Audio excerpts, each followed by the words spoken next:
ஓசியா தீர்க்கதரிசன புஸ்தகம் 3ஆம் அதிகாரம் 4-5 வசனங்களிலிருந்து தான் நாம் இன்றைக்கி இந்த முதலாம் நாளிலே பார்க்க போகிறோம். பொதுவாக இயேசு கிறிஸ்துவினுடைய வருகைக்கு அடுத்த காரியங்களை நாங்கள் வேத பாடமாக சுவிசேஷமாக அறிவித்து கொண்டே வருகிறோம். இயேசு கிறிஸ்து மீண்டும் வரப்போகிறார் என்பது மிக நிச்சயமான ஒரு சத்தியம். அதில் எந்த விதமான மாற்று கருத்தும் இல்லை. சபை என்பது அதற்காகத்தான் உருவாக்கப்பட்டிருக்கிறது. நான் சபை என்று சொல்லுவது நம்மை குறித்து சொல்லுகிறேன். நான் எந்த டினாமினேஷனையோ எந்த சர்ச்சையோ குறித்து நான் சொல்லவில்லை. சபை என்று சொன்னால் நாம் தாம் கூடியவர்கள் நம்மைத்தான் வேதம் சபை என்று சொல்லுகிறது. அப்படி கர்த்தர் நம்மை சபையாக கூட்டியிருப்பதற்கு ஒரே ஒரு முகாந்திரம் உண்டு. என்னவென்று சொன்னால் அவருடைய வருகையிலே நாம் இணைய வேண்டும்.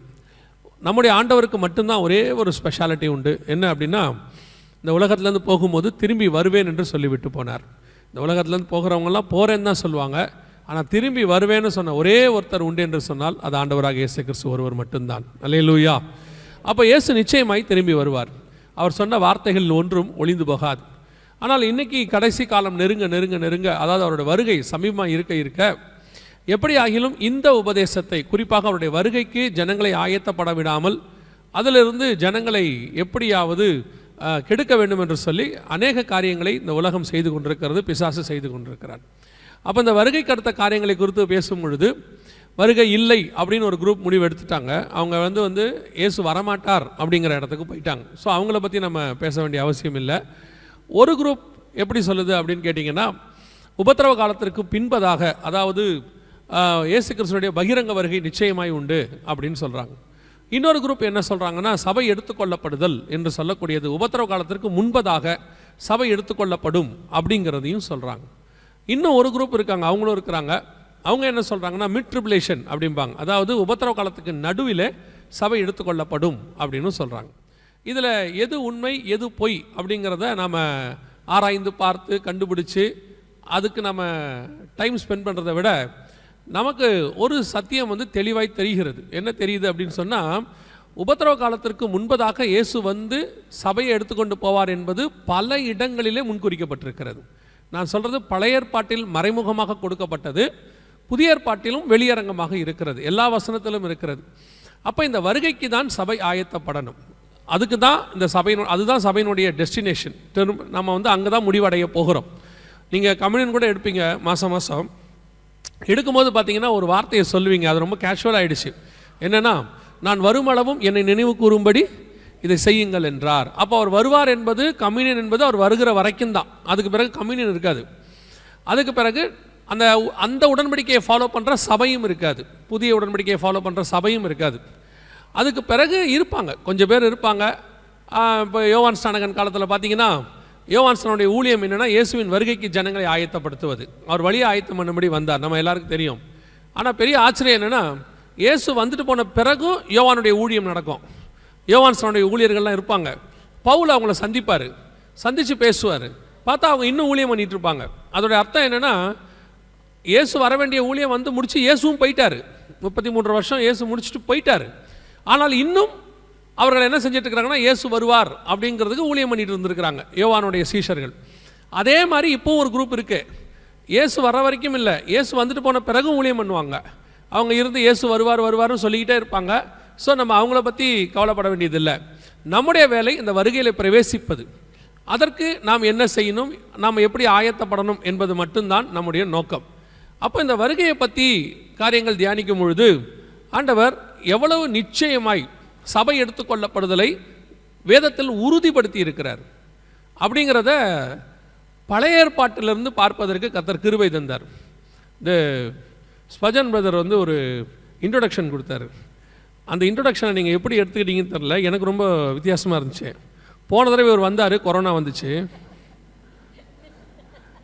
நல்ல வேளை அடுத்த லைனில் சொல்லலை அவர். நான் அடுத்து இவர் ஏதோ சொல்லிடுவாரோன்னு யோசித்தேன் நான். போன தடவை இவர் வந்தார், கொரோனா வந்துச்சு அப்படின்னார். நான் மஸ்கட்டுக்கு கொரோனா கூட்டிகிட்டு வரல. அதுக்கு இன்னொரு அர்த்தமும் இருக்குது. இவர் வந்தார், கொரோனா கூப்பிட்டு வந்தார்னு அர்த்தம். அதாவது என்னென்னா, போன முறை வந்தபோது இந்த காரியங்கள், அவருடைய வருகைக்கு அடுத்த காரியங்களை எல்லாம் சொல்லிவிட்டு போகும்பொழுது, இந்த கொரோனா பீரியடில் நிறையா வேதத்தை தியானிக்கிறதுக்கு டைம் கிடச்சிச்சு. ஏன்னா வீட்டிலே தானே இருந்தோம், எங்கேயும் போகலையே. அப்போ நிறைய தியானிக்கும் பொழுது பழைய ஏற்பாட்டில், குறிப்பாக இந்த தீர்க்கதரிசிகள் புஸ்தகம், தானியேலுக்கு பிறகு இருக்கிற தீர்க்கதரிசன புஸ்தகங்களிலே இயேசு கிறிஸ்துவின் வருகையும், நான் சொல்கிறது சபை எடுத்துக்கொள்ளப்படுதல் வரைக்கும், பகிரங்க வருகை வரைக்கும், அதற்கு முன்பாக நடக்கிற கடைசி கால அடையாளங்கள் ஒரு டைம் லைனாக வரிசை கிரமமாக கொடுக்கப்பட்டிருக்கிறது. அப்படி அடுத்து என்ன நடக்கும் அப்படிங்கிறது வரிசை கிரமமாக அதில் இருக்குது. அதை வாசித்த போது ஆவியானவர் அதனுடைய விளக்கங்களை கொடுத்த போது ரொம்ப ஆச்சரியமாக இருந்துச்சு. அதற்கு பிறகு 2021க்கு பிறகு அது ஒரு பாடமாக, தொடர்ச்சியாக அது ஒரு பாடமாக இயேசு கிறிஸ்துவினுடைய சபை எடுத்துக்கொள்ளப்படுதல் வரைக்கும் உள்ளதை ஒரு தொடர் பாடமாக எடுத்துகிட்டே இருக்கிறோம். இன்றைக்கி நம்ம அதை தான் பார்க்க போகிறோம். அதனால தான் நம்ம ஓசியாவின் புஸ்தகத்தை வாசித்தோம். அதிலிருந்து அப்படியே தொடர்ச்சியாக ஓசியாவிலும் யோவேலிலும் இந்த 2 புஸ்தகத்திலும் கடைசி காலத்தினுடைய அடையாளம் ஆரம்பித்து சபை எடுத்துக்கொள்ளப்படுதல் பரலோகத்துக்கு போகிற வரைக்கும் அதில் இருக்கும். அதுக்கு நடுவில் உலகத்தில் என்னென்ன சம்பவங்கள் எல்லாம் நடக்குங்கிறதும் அதில் தெளிவாக கொடுக்கப்பட்டிருக்கு. ஏன்னா பல நேரத்தில் நாம் அதை ஒரு டெய்லி தியானமாக படிச்சுட்டு போயிடுறோமே ஒழிய அதுக்கு பின்னாடி இருக்கக்கூடியதான சில தீர்க்க தரிசன நிறைவேறுதல்களை நாம் தியானிக்கிறதில்ல. ஏன்னா நம்ம ரொம்ப பிஸி ஆகிட்டோமா. இந்த பிஸியாக இருக்கிற சூழ்நிலையில் நாம் அதை தியானிக்க நேரம் இல்லை. இப்போ எனக்கு வேலை வெட்டியே கிடையாது. அதனால் நான் என்ன செய்வேன்னா உட்காந்து ஏதாவது படிச்சுட்டே இருப்பேன். இப்போ நிறைய பேர்லாம் சொல்லுவாங்க, உங்களுக்கு என்ன பிரதர் நீங்கள் ஃப்ரீயாக தான் இருக்கிறீங்க அப்படிம்பாங்க. அது உண்மை தான், நான் ஃப்ரீயாக தான் இருக்கிறேன். அதனால் உட்காந்து தியானிக்க கொஞ்சம் நேரம் இருக்குது. ஸோ அப்போ அதை தியானிக்கும் பொழுது ஓசியாவின் புஸ்தகத்திலிருந்து யோவேல் புஸ்தகம் வரைக்கும் கடைசி காலத்தினுடைய அடையாளங்களை குறித்து ஒரு வரிசை கிரமமாக ஒரு டைம் லைன் இருக்குது. இப்போ நாம் இந்த முதலாம் நாளில் அதை குறித்து தான் பார்க்க போகிறோம். பொதுவாக இந்த கடைசி காலத்தின் அடையாளம் அப்படின்னா என்ன, கடைசி காலம் அப்படிங்கிறது எங்கே ஆரம்பிக்குது அப்படின்னு சொல்லி பார்த்தீங்கன்னா, நம்ம எல்லாருக்கும் அறிந்திருக்கிறபடி அப்போஸ்தலர் நடபடிகள் 2ஆம் அதிகாரத்திலேயே பரிசுத்த ஆவியானவர் ஊற்றப்படும் போது கடைசி காலம் ஆரம்பித்து விட்டதாக அங்கே பேதுரு சொல்லுகிறார். வசனம் சொல்லுது, மாம்சமான யாவர் மேலும் என் ஆவியை ஊற்றுவேன் என்கிறதான தீர்க்க தரிசனம் இப்பொழுது நிறைவேறுகிறது அப்படின்னு சொல்லி, அப்போ கடைசி காலத்தினுடைய அடையாளத்தினுடைய முதல் அடையாளம் என்னன்னா பரிசுத்த ஆவியானவர் ஊற்றப்பட்டது. அப்போ ஒவ்வொரு காலகட்டத்திலும் அது அப்படியே கடந்து வருகிறது. இந்த கடைசி காலத்தினுடைய அடையாளங்கள் அடுத்தடுத்து 2000 வருஷத்துக்கு தேவையானதை கர்த்தர் கொடுத்து வச்சிருக்கிறாரு. வெளிப்படுத்தின விசேஷத்தில் இதை நீங்கள் வரிசையாக வாசிக்க முடியும். அப்படி இருக்கும் பொழுது நம்முடைய காலத்தில், குறிப்பாக நாம் இருக்கிற இந்த 2020-21ஆம் நூற்றாண்டு இந்த காலகட்டத்தில் கடைசி காலத்தினுடைய மிக முக்கியமான அடையாளம் என்ன, எங்கே ஆரம்பிக்குது? பரிசுத்த ஆவியானவர் ஊற்றப்பட்டதில் ஆரம்பிச்சிருச்சு. இப்போ நம்ம காலகட்டத்துக்குரிய அடையாளம் என்ன, கடைசி காலத்துக்குரிய அடையாளம் என்ன, அதற்கு பிறகு நடக்கிற சம்பவங்கள் என்ன, இப்போ என்ன நடந்துட்டுருக்குது அப்படின்னு வாசிக்கும் போது நீங்கள் வாசித்த வசனம் ஓசியாவின் புஸ்தகம் 3ஆம் அதிகாரம் 4-5 வசனத்தில் வசனம் அங்கே தெளிவாய் சொல்லுகிறது, இஸ்ரவேல் புத்திரர் அநேக நாள் பலி இல்லாமலும் ஏபோத் இல்லாமலும் சிலை இல்லாமலும் அவர்கள் இருப்பார்கள் என்று வசனம் சொல்லுது 4வது வசனத்தில். அதற்கு பிறகு 5வது வசனத்தை வாசிங்க பார்ப்போம். பின்பு இஸ்ரவேல் புத்திரர் திரும்பி தங்கள் தேவனாகிய கர்த்தரையும் தங்கள் ராஜாவாகிய தாவீதையும் தேடி கடைசி நாட்களில், இதான் ரொம்ப அண்டர்லைன் வேர்ட், கடைசி நாட்களில் கர்த்தரையும் அவருடைய தயவையும் நாடி அஞ்சிக்கையாய் வருவார்கள். அப்போ கடைசி காலத்தினுடைய மிக முக்கியமான அடையாளங்களில் ஒன்று என்ன அப்படின்னு கேட்டீங்கன்னு சொன்னா, இஸ்ரவேல் புத்திரர் திரும்பி வருதல். இஸ்ரவேல் ஜனங்கள், இஸ்ரவேல் தேசம், இது இல்லாமல் கடைசி காலத்தை நீங்கள் தியானிக்கவே முடியாது. மத்திய 24:3 உம்முடைய வருகைக்கும் உலகத்தின் முடிவுக்கும் அடையாளம் என்ன எங்களுக்கு சொல்ல வேண்டும் என்று சொல்லி இயேசுவிட்ட கேட்டபோது, அந்த 29வது வசனத்திலிருந்து கடைசி காலத்தில் அவர் வருகைக்கான அடையாளங்களில் ஒன்றாக அத்திமரம் துளிர்க்கிறதை கற்று ஆண்டவர் சொல்லுகிறார். ஒரு ஓமையை, அத்திமரம் என்றால் இஸ்ரவேல் தேசத்தை குறிக்கக்கூடியதான ஒரு ஓமை, அது ஒரு ரகசியம். அப்போ இஸ்ரவேல் தேசத்தையும் அந்த ஜனங்களையும் அந்த தேசத்தில் நடக்கிற சம்பவங்களையும் நீங்கள் பார்க்காமல் கடைசி காலத்தினுடைய எந்த ஒரு அடையாளத்தையும் கணிக்கவே முடியாது. ஏன்னா கடைசி காலம் என்பதனுடைய மிக முக்கியமான அடையாளமாய் அந்த தேசமும் ஜனங்களும் இருக்கிறார்கள். இப்போ அந்த வாசித்த வசனம் இருக்கு இல்லையா, கடைசி நாட்களில் இஸ்ரவேல் புத்திரர் திரும்பி வருவார்கள் அப்படின்னு இருக்கு. கிட்டத்தட்ட ஒரு 1850 வருஷம் காணாமல் போன ஒரு இனம், காணாமல் போன ஒரு தேசம், காணாமல் போனதான ஒரு மொழி மீண்டுமாக உருவாகி கர்த்தர் சொன்னபடி துல்லியமாக அப்படியே திரும்பி வர தொடங்கினார்கள். இப்போ நீங்கள் பார்க்குறதான இந்த காரியம் என்ன அப்படின்னு சொல்லி பார்த்தீங்கன்னு சொன்னால், மிக முக்கியமான ஒரு வீடியோ. என்ன வீடியோ அப்படின்னு கேட்டிங்கன்னா, இந்த வீடியோக்கு பின்னாடி நிறைய விஷயங்கள் இருக்குது. 2 காரியம் மட்டும் உங்களுக்கு சொல்கிறேன். இஸ்ரவேல் புத்திரர் திரும்பி வருதலை குறித்து நம்ம பார்க்கும் பொழுது அவங்க ஏறக்குறைய ஒரு 3 தடவை திரும்பி வந்திருக்கிறாங்க. ஒரு தடவை எகிப்திலிருந்து மோசே தலைமையில் திரும்பி வந்தாங்க. அப்படி வந்தபோது வேதத்தில் எழுதி இருக்கிறது, அவர்கள் திரும்பி வந்தாங்க, 40 வருஷம் வனாந்தரத்தில் இருந்தாங்க, எல்லாம் தெரியும். ஆனால் இதை யாரும் நம் கண்களால் பார்க்கலை, வசனத்தில் எழுதியிருக்கு, நம்ம விசுவாசிக்கிறோம். ரெண்டாவதாக செருபாபேல் தலைமையில் அவங்க திரும்பி வந்தாங்க தேவாலயம் கட்டுவதற்கு. 3 பேட்சாக வந்தாங்க. எஸ்ரா, செருபாபேல், அப்புறம் நெகேமியா, 3 பேட்சாக வந்தாங்க. இதையும் நமக்கு ப்ரூஃப் இருக்குது, வேதத்தில் எழுதியிருக்கிறது, நாம் பார்க்கலை. ஆனால் 3வது தடவை அவங்க திரும்பி வருவாங்கன்னு வேதம் சொல்லுது. கடைசி நாட்களில் இஸ்ரவேல் புத்திரர் தங்கள் தேவனாகிய கர்த்தரையும் தங்கள் ராஜாவாகிய தாவீதையும் தேடி அஞ்சிக்கையாய் திரும்பி வருவார்கள். அந்த திரும்பி வரக்கூடிய 3வது தடவை அதைத்தான் இப்போ நீங்கள் பார்க்குறீங்க. இந்த வீடியோவில் பார்க்கறது என்ன அப்படின்னு கேட்டிங்கன்னா, இஸ்ரவேல் ஜனங்கள் தங்கள் தேவனாகிய கர்த்தரை தேடி தங்கள் தேசத்துக்கு வருதல். இந்த பக்கத்தில் இருக்கிற அது என்னன்னு கேட்டிங்கன்னா, 1948 முதல்ல இஸ்ரவேலுங்கிற தேசம் உருவானது. இதை நீங்கள் பார்க்குறது என்ன அப்படின்னு பார்த்தீங்கன்னு சொன்னால், இப்போ 2021-22 வரக்கூடிய லாஸ்ட் பேட்ச் இது. எப்படி நீங்கள் லாஸ்ட் பேட்ச்னு சொல்கிறீங்க அப்படின்னு கேட்டிங்கன்னா, உக்ரைன் தேசத்துலேருந்து அவங்க வராங்க. பின்னாடி இருக்கிற ஃப்ளைட்டை பாருங்கள், உக்ரைன் அப்படின்னு இருக்கும். உக்ரைன் தேசத்துலேருந்து அவங்க புறப்பட்டு வந்தாங்க. அவங்க வந்த பிறகு யுத்தம் அங்கே ஆரம்பித்து விட்டது. ரஷ்யா உக்ரைன் பிரச்சனை உங்களுக்கு தெரியும் நினைக்கிறேன். இவங்க புறப்பட்டாங்க, இவங்க வந்துட்டாங்க, அதுக்கப்புறம் அது அங்கே ஸ்டார்ட் ஆயிடுச்சு. அந்த தேசத்துக்கு அது லாஸ்ட் பேட்ச் அப்படின்னு நான் சொன்னேன், வேற ஒன்றும் இல்லை. திரும்பி அவங்க வரதுலேயே லாஸ்ட் பேட்ச்னு சொல்லலை. அவங்க அங்கேருந்து வந்தாங்க, உக்ரைன் தேசத்துலேருந்து லாஸ்ட்டாக புறப்பட்டு வராங்க, அந்த தேசத்துலேருந்து. அப்படி வந்த அதை தான் நம்ம இன்றைக்கி பார்க்குறோம். நாம் 2 தடவை வந்ததை கண்களில் பார்க்கலை. ஆனால் இது நம்ம கண்கு முன்பாக நடக்குது. ஒரு தேசம் திரும்பி உருவாகுது. நம்ம தாத்தா காலத்தில் தேசமும், நம்ம அப்பாக்கள் காலத்தில் தான தலைநகரமும், நம்ம காலத்தில் அவங்க உலகத்துக்கு மிக முக்கியமான ஒரு இடத்துல வருகிறதையும் நம்ம பார்க்குறோம். இது மிக முக்கியமான கடைசி காலத்தினுடைய அடையாளம். கொஞ்சம் பேர் சொல்லுவாங்க, இது கடைசி காலம்லாம் இல்லை, இன்னும் எவ்வளோ காலம் இருக்குது, டேட்டெல்லாம் கூட கொடுப்பாங்க, 2065, 3100 இப்படிலாம் சொல்லுவாங்க. அது ஒரு தைரியத்தில் சொல்கிறது தான். ஏன் அப்படின்னு கேட்டிங்கன்னா, அது அந்த டேட் நிறைவேறும் போது அவங்க இருக்க போகிறது இல்லை. 3100ன்னு சொல்லும் போது அவங்க இருக்க போகிறதில்ல. நீங்கள் அவங்கள போய் கேட்கவா போகிறீங்க, நீங்கள் சொன்னீங்களே இப்படி ஆயிடுச்சேன்னு சொல்லி. அதனால் நம்ம தைரியமாக சொல்லிடலாம், ஒன்றும் பிரச்சனை இல்லைன்னு வச்சுக்கோங்களேன். ஆனால் நம் கண்களுக்கு முன்பாக இது கடைசி காலம் என்பதற்கு ஒரு துல்லியமான அடையாளம் என்னன்னா, இஸ்ரவேல்னு ஒரு தேசம் இருக்கு, இஸ்ரவேல்னு ஒரு ஜனங்க இருக்காங்க, யூதர்கள்னு. அப்படி இருக்காங்கனாலே அது கடைசி காலம்தான். அந்த கடைசி காலத்துக்கு வேற ஒரு அடையாளமே தேவையே கிடையாது. அவங்க இருக்கிறாங்க. யோசித்து பாருங்க, 1850 வருஷம் அவங்க இல்லை. எப்போ? கிபி 70 இல்லை. எத்தனையோ ஜென்ரேஷன் மாறிச்சு. அத்தனை ஜென்ரேஷன்லையும் அவங்க தேசமாக ஃபார்ம் ஆகலை. நம்முடைய காலத்தில் தான் ஃபார்ம் ஆகியிருக்கிறாங்க. இப்போ நம்ம கண்ணுக்கு முன்னாடி இருக்கிறாங்க. இதை விட கடைசி காலத்துக்கு வேறு அடையாளம் தேவையில்லை. யாராவது உங்களை வஞ்சிக்கிறபடி அப்படிலாம் இல்லை, பயப்படாதீங்க. ஏன்னா நமக்கு இருக்கிற ஒரு மிகப்பெரிய ப்ராப்ளம் என்னன்னு கேட்டிங்கன்னா, நமக்கு சத்தியத்தை கேட்குறத விட காது கிணிய சத்தியத்தை கேட்குறதா ரொம்ப இஷ்டம். நமக்கு சத்தியம் எப்பவுமே இருதயத்தை குத்தோம், அதை நம்ம கேட்குறத விரும்ப மாட்டோம். எதை விரும்புவோன்னா, அந்த காது கிணிய பிரசங்கம் ஒன்று இருக்குது, அந்த சத்தியம் நமக்கு ரொம்ப இஷ்டம். இப்போ நீங்கள் சொல்லி பாருங்க, இயேசு எப்போ வேணாலும் வருவார், ஆயத்தப்படுங்க, கொஞ்சம் கேட்க கஷ்டமாக தான் இருக்கும். ஏன்னா இப்போ தான் நம்ம இடம் வாங்கி போட்டிருப்போம் ஊரில், இல்லையா? இப்போ தான் இடம் வாங்கி போட்டிருப்போம், எப்படியாவது வீடு கட்டலான்னு ஒரு முடிவில் இருக்கும்போது இயேசு வரப்போகிறார், முடிய போகுதுன்னா மனசு கொஞ்சம் கஷ்டமாக தான் இருக்கும். இது இப்படி சொல்லி பாருங்க, நீ கவலைப்படாதே, உன் தலைமுறை அந்த வீட்டில் குடியிருப்பேன் என்று கர்த்தர் உனக்கு சொல்லுகிறார். இது பைபிள்லேயே இருக்காது. ஆனால் கேட்கறதுக்கு நமக்கு எப்படி இருக்கும்? சந்தோஷமாக இருக்கும். இதுதான் நம்முடைய இயல்பு. இப்போ கடைசி 20-25 வருஷமாக சர்ச்சினுடைய மிகப்பெரிய பிரச்சனை இதுதான்.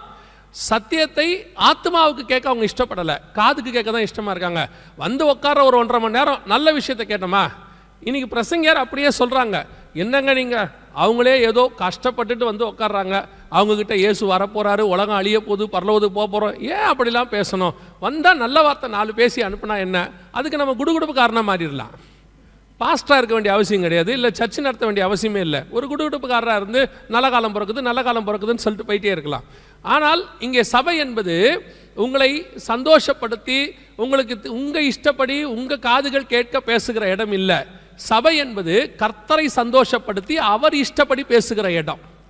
அது அவர் பேசுகிறதை கேட்கறதுக்கு தான் நம்ம வந்திருக்கிறோமே ஒழிய, நம்ம இஷ்டப்படி பேசுகிறத அவர் கேட்கணுன்றதுக்காக நம்ம வரல. இன்னைக்கு சர்ச்சினுடைய பிரச்சனை அதான். அப்போ இன்னைக்கு இப்படி ஒன்று நடக்குது, கடைசி காலம் வந்துடுச்சு, இஸ்ரவேல் ஜனங்க வந்துட்டாங்க அப்படின்னா நமக்கே கொஞ்சம் கஷ்டமாக இருக்கு. என்னங்க இப்படி சொல்கிறீங்க, நிஜமாவா சொல்கிறீங்க? ஒரு தம்பி என்ன அப்படி தான் கேட்டான், நிஜமாவே என்ன சொல்கிறீங்கண்ணா, வந்துடுவாரா ஆண்டவருன்னா? ஏன்டா அவ்வளோ சந்தேகமாக கேட்குறேன்னு? இல்லைண்ணே, கல்யாணம் ஃபிக்ஸ் பண்ணியிருக்கிறாங்க, இன்னொரு 3 மாதத்தில் கல்யாணம் இருக்குது அப்படின்னு. இப்போ தம்பிகிட்ட கேட்டேன், தம்பி ஆண்டவரே வரப்போகிறாருப்பா, கல்யாணத்தை பற்றி என்னப்பா உனக்கு அவ்வளோ கவலை அப்படின்னா. இல்லைண்ணே உங்களுக்கு ஆயிடுச்சு, நீங்கள் அப்படி தான் பேசுவீங்க, ஆகாத எனக்கு தானே அந்த கஷ்டம் தெரியும் அப்படின்னா. அதாவது பல நேரம் நான் கல்யாணம் பண்ணுறது தப்புன்னு சொல்லலை, ஆண்டவர் சொன்னால் பண்ணிக்கோங்க, உங்களை யாரும் வேணான்னு சொல்லலை. பல நேரத்தில் நமக்கு இந்த வராரு போகிறோம் அப்படிங்கிறதுனும் போது கொஞ்சம் இருதயத்துக்கு கஷ்டமாக இருக்குது. நீங்கள் ஏற்றுக்கொண்டாலும் சரி ஏற்றுக்கொள்ளாவிட்டாலும் சரி நாம் கடைசி காலத்தில் தான் இருக்கிறோம். நம்ம கண்ணுக்கு முன்னாடி அதுவும் எந்த கடைசி காலம் தெரியுமா? இஸ்ரவேல் புத்திரர் திரும்பி வந்து 76 வருஷம் ஆயிடுச்சு. சாதாரணமாக ஏதோ 1-2 வருஷம்லாம் இல்லை. 1948 அவங்க ஒரு தேசமாக ஃபார்ம் ஆகிட்டாங்க. அதே இடத்தில் கொண்டு வந்து ஸ்தாபிப்பேன் நாட்டுவேன்னு கர்த்தர் சொன்ன இடத்துல நாட்டி 76 வருஷம் ஆயிடுச்சு. இது ஆல்மோஸ்ட் வி ஆர் இன் த அந்த அந்த கடைசி செகண்டில் இருக்கிறோன்னு வச்சுக்கோங்களேன். எனக்கு கர்த்தருடைய பார்வைக்கு ஒரு நாளே 1 வருஷமாக இருக்குது. 1 மணி நேரம் எப்படின்னு பார்த்துக்குங்க. சில நேரத்தில் அவர் கணக்கு ஒன்று வச்சுருப்பார், நம்ம கணக்கு அவர் கணக்கு இல்லை. அப்படி இருக்கும் பொழுது நம் கண்களுக்கு முன்பாக இஸ்ரவேல் புத்திரர் திரும்பி வந்து 76 வருஷம் ஆயிடுச்சு. நாம் கடைசி காலத்தினுடைய அந்த கிளாக் ஸ்டார்ட் ஆகி 76 வருஷம் ஆயிடுச்சு. இன்னும் கொஞ்சம் தெளிவாக சொல்லணும்னா அவர் வாசப்படிக்கு வந்து 76 வருஷம் ஆயிடுச்சு. எந்த நேரமும் உள்ளே வருவார், ஆயத்தப்பட்டவனை எடுத்துகிட்டு போயிட்டே இருப்பார். இதில் வந்துட்டு உங்கள் இஷ்டப்படி அவர் செய்ய மாட்டார். அதெல்லாம் இப்போ வரமாட்டாருங்க, கொஞ்சம் டைம் ஆகும். ஆனால் அன்றைக்கி ஒருத்தர் சொன்னார், ஆண்டவர் என்கிட்ட சொல்லியிருக்கிறார். என்ன சொல்லியிருக்கிறார்? நான் சாவர வரைக்கும் அவர் வரமாட்டார் அப்படின்னு. எனக்கு அடுத்த கேள்வி அவர்கிட்ட கேட்க தோணுச்சு, ஆனால் கேட்கல. என்னென்னா நீங்கள் எப்போ சாவீங்கன்னு கேட்கணும். ஏன்னா எனக்கு அவர் வரணுமே. இவர் சாவது நமக்கு முக்கியம் இல்லை, அவர் வரதானே நமக்கு முக்கியம். இவர் என்ன சொல்கிறார்? நான் சாவர வரைக்கும் அவர் வரமாட்டார். அப்போ நிறைய பேருக்கு இப்போ என்னென்னா ஒரு வாசப்படியாக அவர் நின்றுக்கிட்டு இருக்கிறான்னு வசனம் சொல்லுது. ஆனால் இவர்கள் அதை தள்ளி போடுற மாதிரி பேசிக்கிட்டே இருக்கிறாங்க. நன்றாய் புரிந்து கொள்ளுங்கள், கடைசி காலத்தினுடைய மிக முக்கியமான இடத்தில் இருக்கிறோம். இதை நீங்கள் வந்து துக்கமாக எடுத்துக்கக்கூடாது. இந்த ஜனங்கள் நம்மக்கிட்ட இருக்க பிரச்சனை என்னென்னா இதை ஒரு துக்க செய்தி மாதிரி கேட்குறாங்க. யோசிச்சு பாருங்கள், நீங்கள் ஒரு ஃப்ளைட்டுக்கு போய் உட்காந்துருக்குறீங்க இங்கேருந்து ஊருக்கு போகிறதுக்கு. இந்த எல்லா செக்கினும் முடிச்சுட்டு கேட்டில் உட்காந்துருப்பீங்க. ஆனால் கூப்பிட மாட்டாங்க, அந்த கேட்டுக்குள்ளே இருக்கிறவங்க கூப்பிட மாட்டாங்க. திடீர்னு ஒரு அனௌன்ஸ்மெண்ட் வரும், ஃப்ளைட் ரெடியாக இருக்குது, நீங்கள்லாம் இந்த ஜோன்காரங்களாம் வாங்க, இப்போ வந்து லைனில் நில்லுங்க அப்படின்னு. நீங்கள் என்றைக்கா துக்கப்பட்டிருக்கிறீங்களா? என்னடா திடீர்னு ஃப்ளைட்டுக்கு நம்மளை கூப்பிட்றாங்களே, நம்ம ஜாலியாக உட்காந்துட்டு இருந்தோமே, இந்த ஏர்போர்ட்டில் அழகாக காஃபி குடித்தோமே, இந்த இங்கே இருந்ததான ப்ரெட்டெல்லாம் சாப்பிட்டுக்கிட்டு இருந்தோமே, திடீர்னு ஃப்ளைட்டு வந்துருச்சேன்றாங்கன்னு கேட்டிங்களா? நீங்கள் அந்த கூப்பிட்டோன்னே சந்தோஷப்படுவீங்கள்ல, உட்காந்துருக்கிறது தானே உங்களுக்கு துக்கமாக இருக்கும். எவ்வளோ நேரமாக ஃப்ளைட்டு வராமல் இருக்குது அப்படின்றது துக்கமாக தானே இருக்கும். ஆனால் வருகையில் மட்டும் ஏன் உங்களுக்கு ஆப்போசிட்டாக இருக்குது? 2000 வருஷமாக உட்காந்துருக்குறோமே, இன்னும் இயேசுநாதர் கூப்பிடலேன்னு தானே இருக்கணும். இப்போ உங்களுக்கு எப்படி இருக்குது? ஐயோ இயேசு வராரா, எல்லாத்தையும் விட்டுட்டு போகணுமா அப்படிங்கிறது. நீங்கள் இந்த ஒரு இடத்த அப்படியே ஆப்போசிட்டாக யோசிச்சு பாருங்கள். இன்றைக்கி சபை அந்த இடத்துல தான் இருக்குது, ஆப்போசிட்டாக இருக்குது. அதனால தான் வசனம் சொல்லுது, மனுஷகுமாரன் வரும்போது பூமியிலே விசுவாசத்தை காண்பாரோ. என்ன விசுவாசம்? அவரோட கூட போகணுங்கிற விசுவாசம், அந்த வாஞ்ச விருப்பம். சபைக்கு அந்த வாஞ்ச விருப்பம்லாம் இல்லை. இப்போ கூட நான் இவ்வளோ சொல்கிறேன்ல, நீங்கள் போகும்போது எப்படி போவீங்க தெரியுமா? நீங்கள் நான் எல்லாரையும் சொல்லலை, ஒரு 50% எப்படி சொல்லுவாங்கன்னா, என்னங்க இப்படிலாம் சொல்கிறாரு, உண்மையிலே வந்துடுவாரோ? கொஞ்சம் பேருக்கு அந்த எண்ணம் இருக்கும். இன்னும் கொஞ்சம் பேர் சாட்சி சொல்லுவாங்க, இந்த செய்தி ரொம்ப பயமாக. ஏன் பயமாக இருக்கணும்? இயேசு வராருங்கிறதுக்கு எதுக்கு பயப்படணும்? எனக்கு அது புரியவே இல்லை. இயேசு வராருன்னா சந்தோஷம் தானே படணும். நீங்கள் ஊரில் வரீங்கன்னா உங்கள் பசங்க உங்களை பார்த்து என்ன பண்ணணும்? சந்தோஷப்படணும்ல. நீங்கள் வாசலில் போய் நின்னணும், ஐயோ அப்பா வராரு பயமாக இருக்குன்னா எப்படி இருக்கும்? நான் என்னடா பண்ண, உன்னை பார்க்கத்தானடா வரேன் அப்படின்னா, இல்லைப்பா நீங்கள் வரதுனாலே எனக்கு ஒரே பயமாக இருக்குது அப்படின்னா எப்படி இருக்கும்? போகிற அப்பாவுக்கு எவ்வளோ துக்கமாக இருக்கும். இன்றைக்கி சபை அந்த இடத்துல தான் இருக்குது. உண்மை அதுதான். நம்ம வந்து பாடும் போதெல்லாம் எப்போ வருவீர் இயேசுவே ஏங்கி உள்ள என்னை தேடுது. நான் தான் சொல்லுவேன், இந்த கிறிஸ்தவர்கள் மாதிரி பாட்டில் போய் சொல்கிறவங்க உலகத்திலே யாரும் இல்லை. பாடுற பாட்டு ஒன்று இல்லையா, பாடுற பாட்டு ஒன்று, செய்கிறது ஒன்று இல்லையா. என் ஆத்மாவே நன்றி சொல்லிட்டு ஸ்பர்ஜன் பிரதர் சொல்கிறார், 24/7 நம்ம அவரை தூச்சிட்டே இருக்கணும். முடியுங்களா? இல்லை 24/7 துதிப்பீங்க இல்லையா? நம்மளால முடியாது, ப்ராக்டிக்கலாக முடியாது. இல்லை வாஞ்சை தானே நம்மளது 24/7 குடிக்கணும். அந்த மாதிரி நிறைய விஷயத்தை நம்ம சொல்லுவோம், செய்ய மாட்டோம்.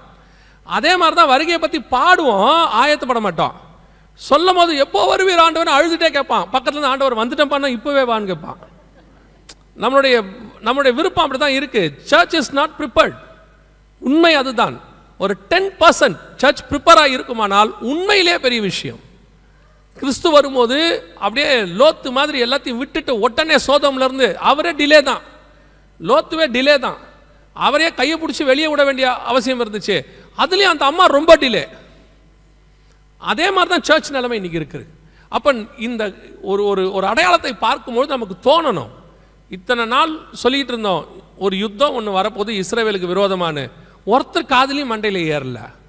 இப்போ வந்த உடனே ஃபோன் மேலே ஃபோன் வருது, பிரதர் வந்துடுச்சு, பின்ன இவ்வளோ நாள் என்ன சொன்னோம், வரும் தானே சொன்னோம்.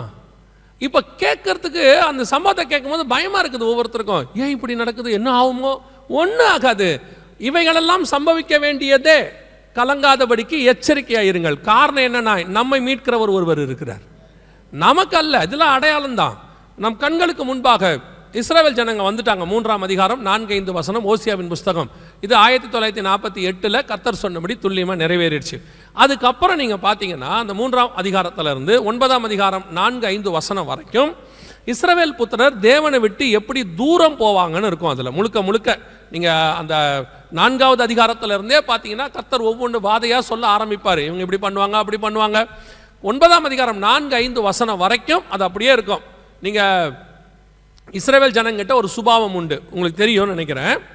என்ன சுபாவம்னு கேட்டால் நியாயாதிபதிகள் புஸ்தகத்தில் வாசிக்க முடியும், நீங்கள் யாத்திராகமத்திலே அதை வாசிக்க முடியும். என்னன்னு கேட்டிங்கன்னா, அவங்கள தேவன் கொண்டாந்துருவார், கொண்டு வந்துட்டு அவங்கள ஆசீர்வதித்து நல்லா வச்சுருவார்.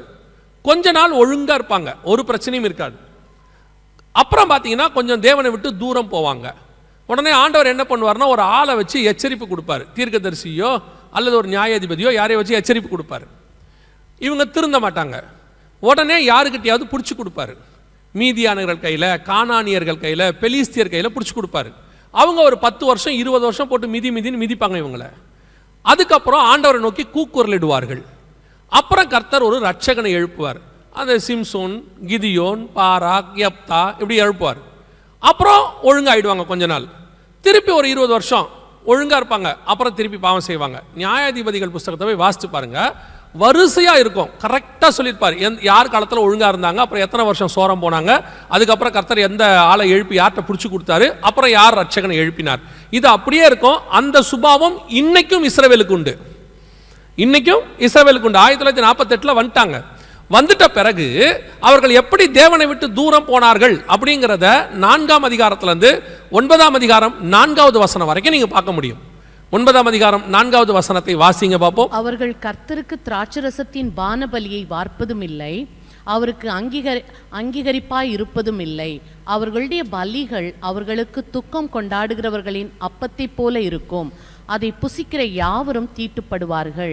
அவர்களுடைய அப்பம் அவர்களுக்கே ஆகும், அது கர்த்தருடைய ஆலயத்தில் வருவதில்லை.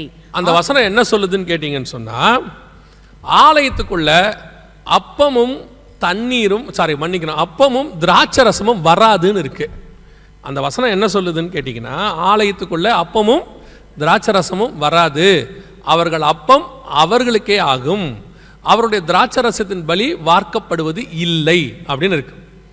இஸ்ரவேல் ஜனங்களுடைய அப்பம் திராட்சரசம் இதை குறித்து அப்புறம் நீங்கள் தியானிச்சுக்கோங்க. ஒரு விஷயத்தை கவனிங்க, இஸ்ரவேல் ஜனங்களுடைய அப்பமும் திராட்சரசமும் ஆலயத்துக்குள் வராத காலம் நம்முடைய காலகட்டத்தில் எப்போன்னு பாருங்க. அவங்க 1948 வந்த பிறகு திராட்சரசமும் அப்பமும் ஆலயத்துக்குள்ள வராத காலம் எது அப்படின்றத கவனிச்சு பாருங்க. இந்த காலத்தை நீங்கள் எடுத்து கவனிச்சிங்கன்னா, இப்போ இஸ்ரவேல் ஜனங்களை பற்றி இவ்வளோ சொன்னோம்ல, இதே சுபாவம் தான் நம்ம சர்ச்சுக்கு உண்டு. நம்ம சர்ச்சுனா இந்த சர்ச்சை சொல்லலை, புதிய ஏற்பாட்டு சபைக்கும் உண்டு. என்னது, கொஞ்ச நாள் ஆண்டவர்கிட்ட ஒழுங்காக இருப்பாங்க, அப்புறம் ஆண்டவரை விட்டு தூரம் போவாங்க, அப்புறம் ஆண்டவர் கொஞ்சம் எச்சரிப்பு கொடுப்பாரு, கேட்க மாட்டாங்க. இப்போ யாருக்கிட்டையும் பிடிச்செல்லாம் கொடுக்கறதில்ல ஆண்டவர், அவங்கவுங்களுக்கு ஒன்று ஒன்று வச்சிருக்கிறார்.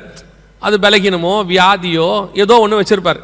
அங்கே போன உடனே அதுக்கப்புறம் ஆண்டவரை போயிட்டு கொஞ்சம் கதறது, ஏன் ஆண்டவர் எனக்கு இப்படிலாம் நடக்குது, அப்புறம் பாவ அறிக்கை பண்ணி எல்லாம் சரி பண்ணி ஆண்டவர் கொடுத்தவொடனே திருப்பி ஒப்புரவாகி வந்துடுவாங்க. திருப்பி கொஞ்ச நாள் ஒழுங்காக இருப்பாங்க. அப்புறம் பார்த்தீங்கன்னா திருப்பி நீங்கள் ஒரே ஒரு உதாரணம் எடுத்துக்கோங்களேன். இப்போ ஒரு கம்யூனியன் எடுக்கிறீங்க முதல் வாரத்தில், அடுத்த மாதம் முதல் வாரம் கம்யூனியன் எடுக்கிற வரைக்கும் உங்களால் ஒழுங்காக இருக்க முடியுதா, பர்ஃபெக்டாக இருக்க முடியுதா? நான் சொல்கிறது உடனே நீங்கள் என்ன நினைப்பீங்கன்னா, நாங்கள் என்ன பாவம் செஞ்சோம், திருடினோமா, களவு செய்தோமா, விபச்சாரம் செய்தோமா, அதெல்லாம் நியாயப்பிரமாணம், அதை விட்டுருங்க, அந்த இடத்துக்கே போவாதிய, புதிய ஏற்பாட்டு பிரமாணத்துக்கு வாங்க. இன்னும் அடுத்த லெவலுக்கு போகுது. இந்த வாரம் இந்த மாதம் கம்யூனியன் எடுத்துட்டு அடுத்த மாதம் கம்யூனியன் எடுக்கவே முடியல. கையில் வச்சுட்டு உதறாங்க. அதனால தான் இப்போ என்ன பண்ணிட்டாங்கன்னா பல சபைகளில் கம்யூனியனுக்கு முந்தின நாள் சுத்திகரிப்பு கூட்டம்னு வைப்பாங்க. ஏன் சுத்திகரிப்பு கூட்டம் வைக்கிறோன்னா நம்ம ரெடி இல்லைன்னு அர்த்தம். இந்த வாரம் இந்த மாதம் கொடுத்த கம்யூனியன் அடுத்த மாதம் சுத்திகரிப்பு கூட்டம் இல்லாமல் வாயில் போடவே முடியாது. ஒரு மாதமே வி ஆர் நாட் பர்ஃபெக்ட். நமக்கே தெரியுது. சில ஆட்கள்லாம் அந்த கம்யூனியன் நேரத்தில் பார்த்தீங்கன்னு சொன்னால் அவங்க பேசுகிறது நம்ம கேட்காது. கேட்டுச்சுன்னா நமக்கே பயமாக இருக்கும், இந்த ஆள் இப்படிப்பட்ட ஆளா அப்படின்னு சொல்லியிருக்கோம். ஏன்னா நம்மளே அப்படிப்பட்ட ஆள் தானே, நம்ம யார் தான் நமக்கு தெரியுமே. அதனால் சர்ச்சில் என்ன பண்ணிட்டோம்னா சுத்திகரிக்கிற கூட்டம்னு ஒன்று வச்சுட்டோம். சில சபை என்ன பண்ணிட்டாங்கன்னா மாதம் மாதம் இவங்களுக்கு கம்யூனியன் கொடுத்து பாவத்தில் விழத்தள்ளுறதை விட வருஷத்துக்கு ஒரு தடவை கொடுக்கணும்னு முடிவு பண்ணிட்டாங்க.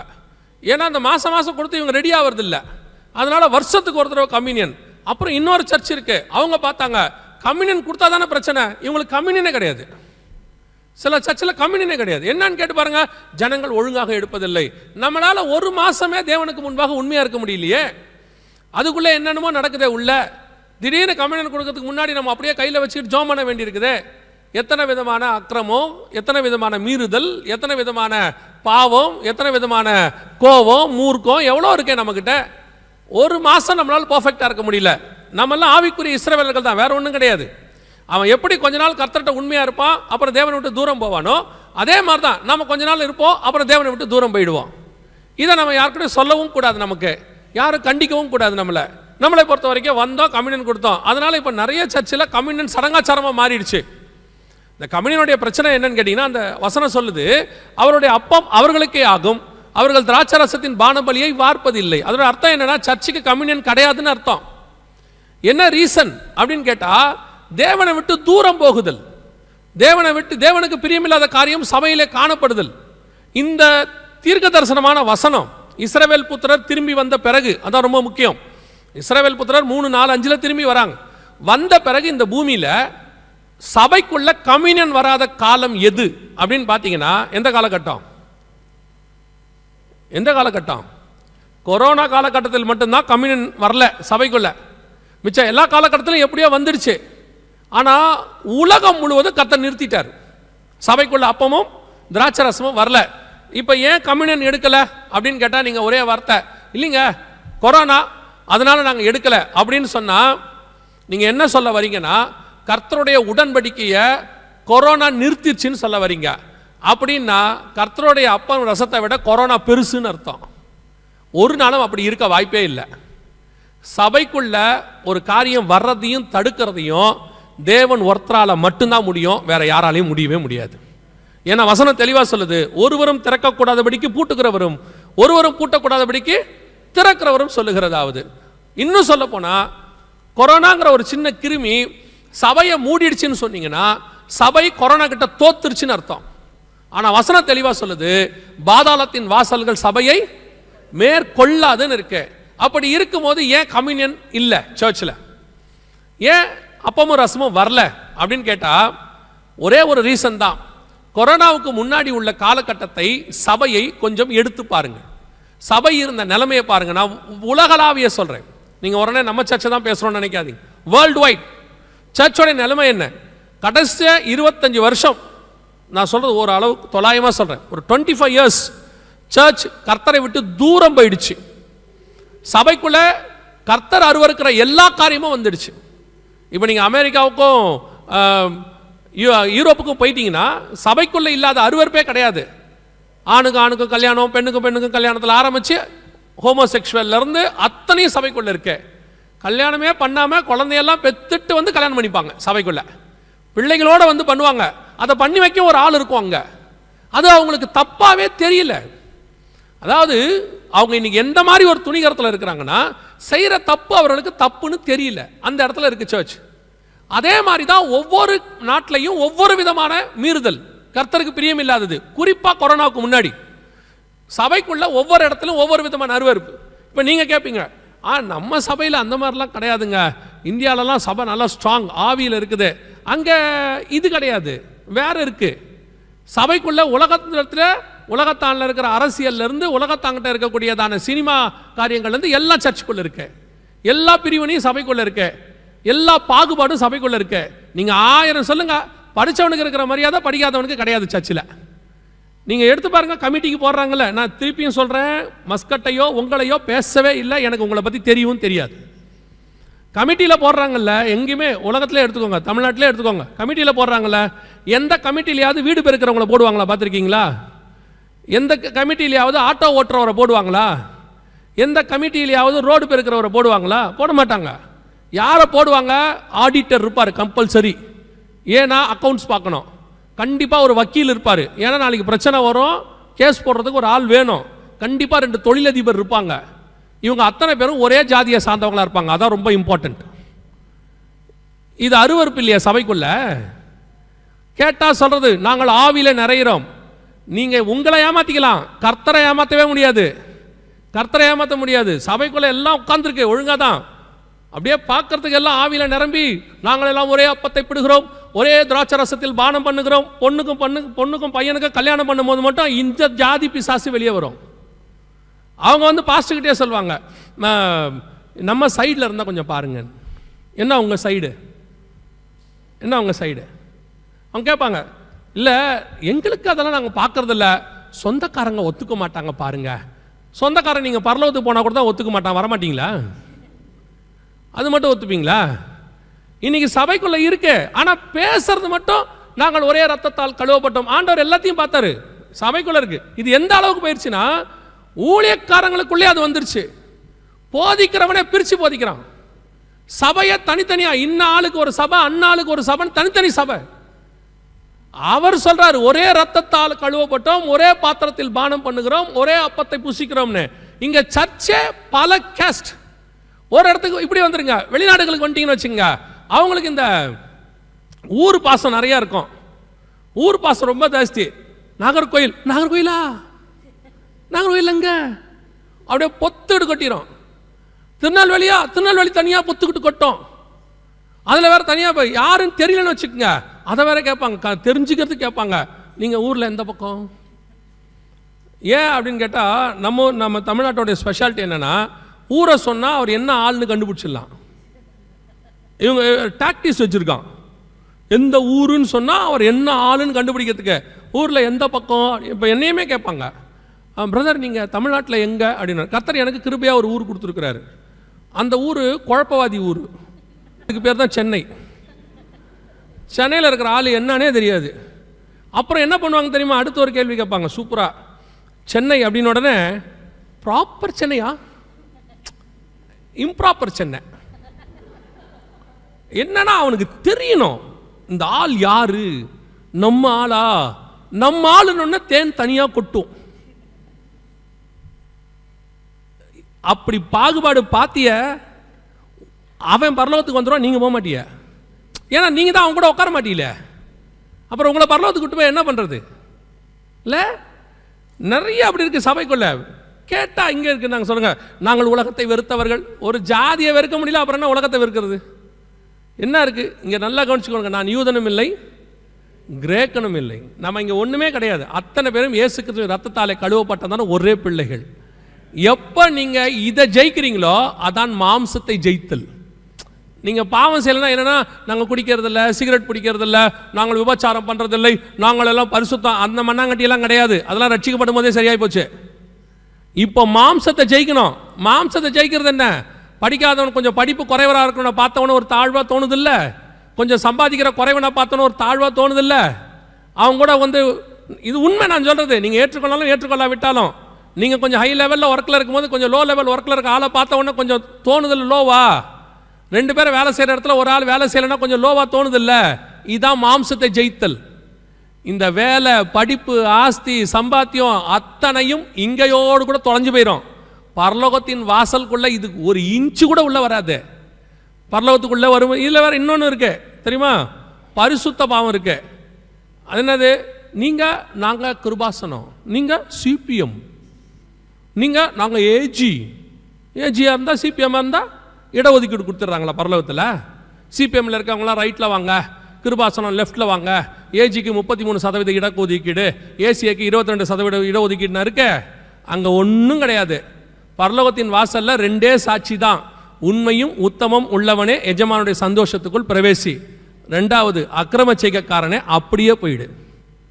நான் இந்த சர்ச்சு அதில் ஒரு பெருமை இருக்கு. அது ஒரு விதமான பாவம், அது ஒரு விதமான பெருமை. பெருமை உள்ளவனுக்கு கர்த்தர் ஏத்து நிற்கிறார். என்ன பெருமை? அந்த சர்ச்சு பெருமை. அவன் இன்னொரு சர்ச்சுக்கு போயிட்டு இருக்கான். அவனை போய் எங்க சர்ச்சுக்கு வாங்க, எங்க சர்ச்சில் வசனம் நல்லா இருக்கும், அவங்க சர்ச்சில் ரொம்ப மோசமாக இருக்கும். அவன் தான் போயிட்டு இருக்கிறான்ல, சரி அவங்களுக்கு நீங்கள் வசனம் சொல்லி கொடுங்க. கெட்டவனா நல்லவனா மாற்றணுமா, இருக்கிற நல்லவனா நீங்கள் கூட்டி வந்துடணுமா? இது என்ன கணக்கு? இன்னைக்கு கடைசி காலத்தில் அப்படி ஒரு பெருமை இருக்கு சபைக்குள்ள. நல்லா தெரிஞ்சுக்கொள்ளுங்க, சிஎஸ்ஐக்குள்ளையும் ஆவில நிரம்பி ஒழுக்கமா இருக்கிறவன் இருக்கான். நீங்க நினைச்சுக்காதீங்க அங்க அத்தனை பேரும் கெட்டவங்கன்னு.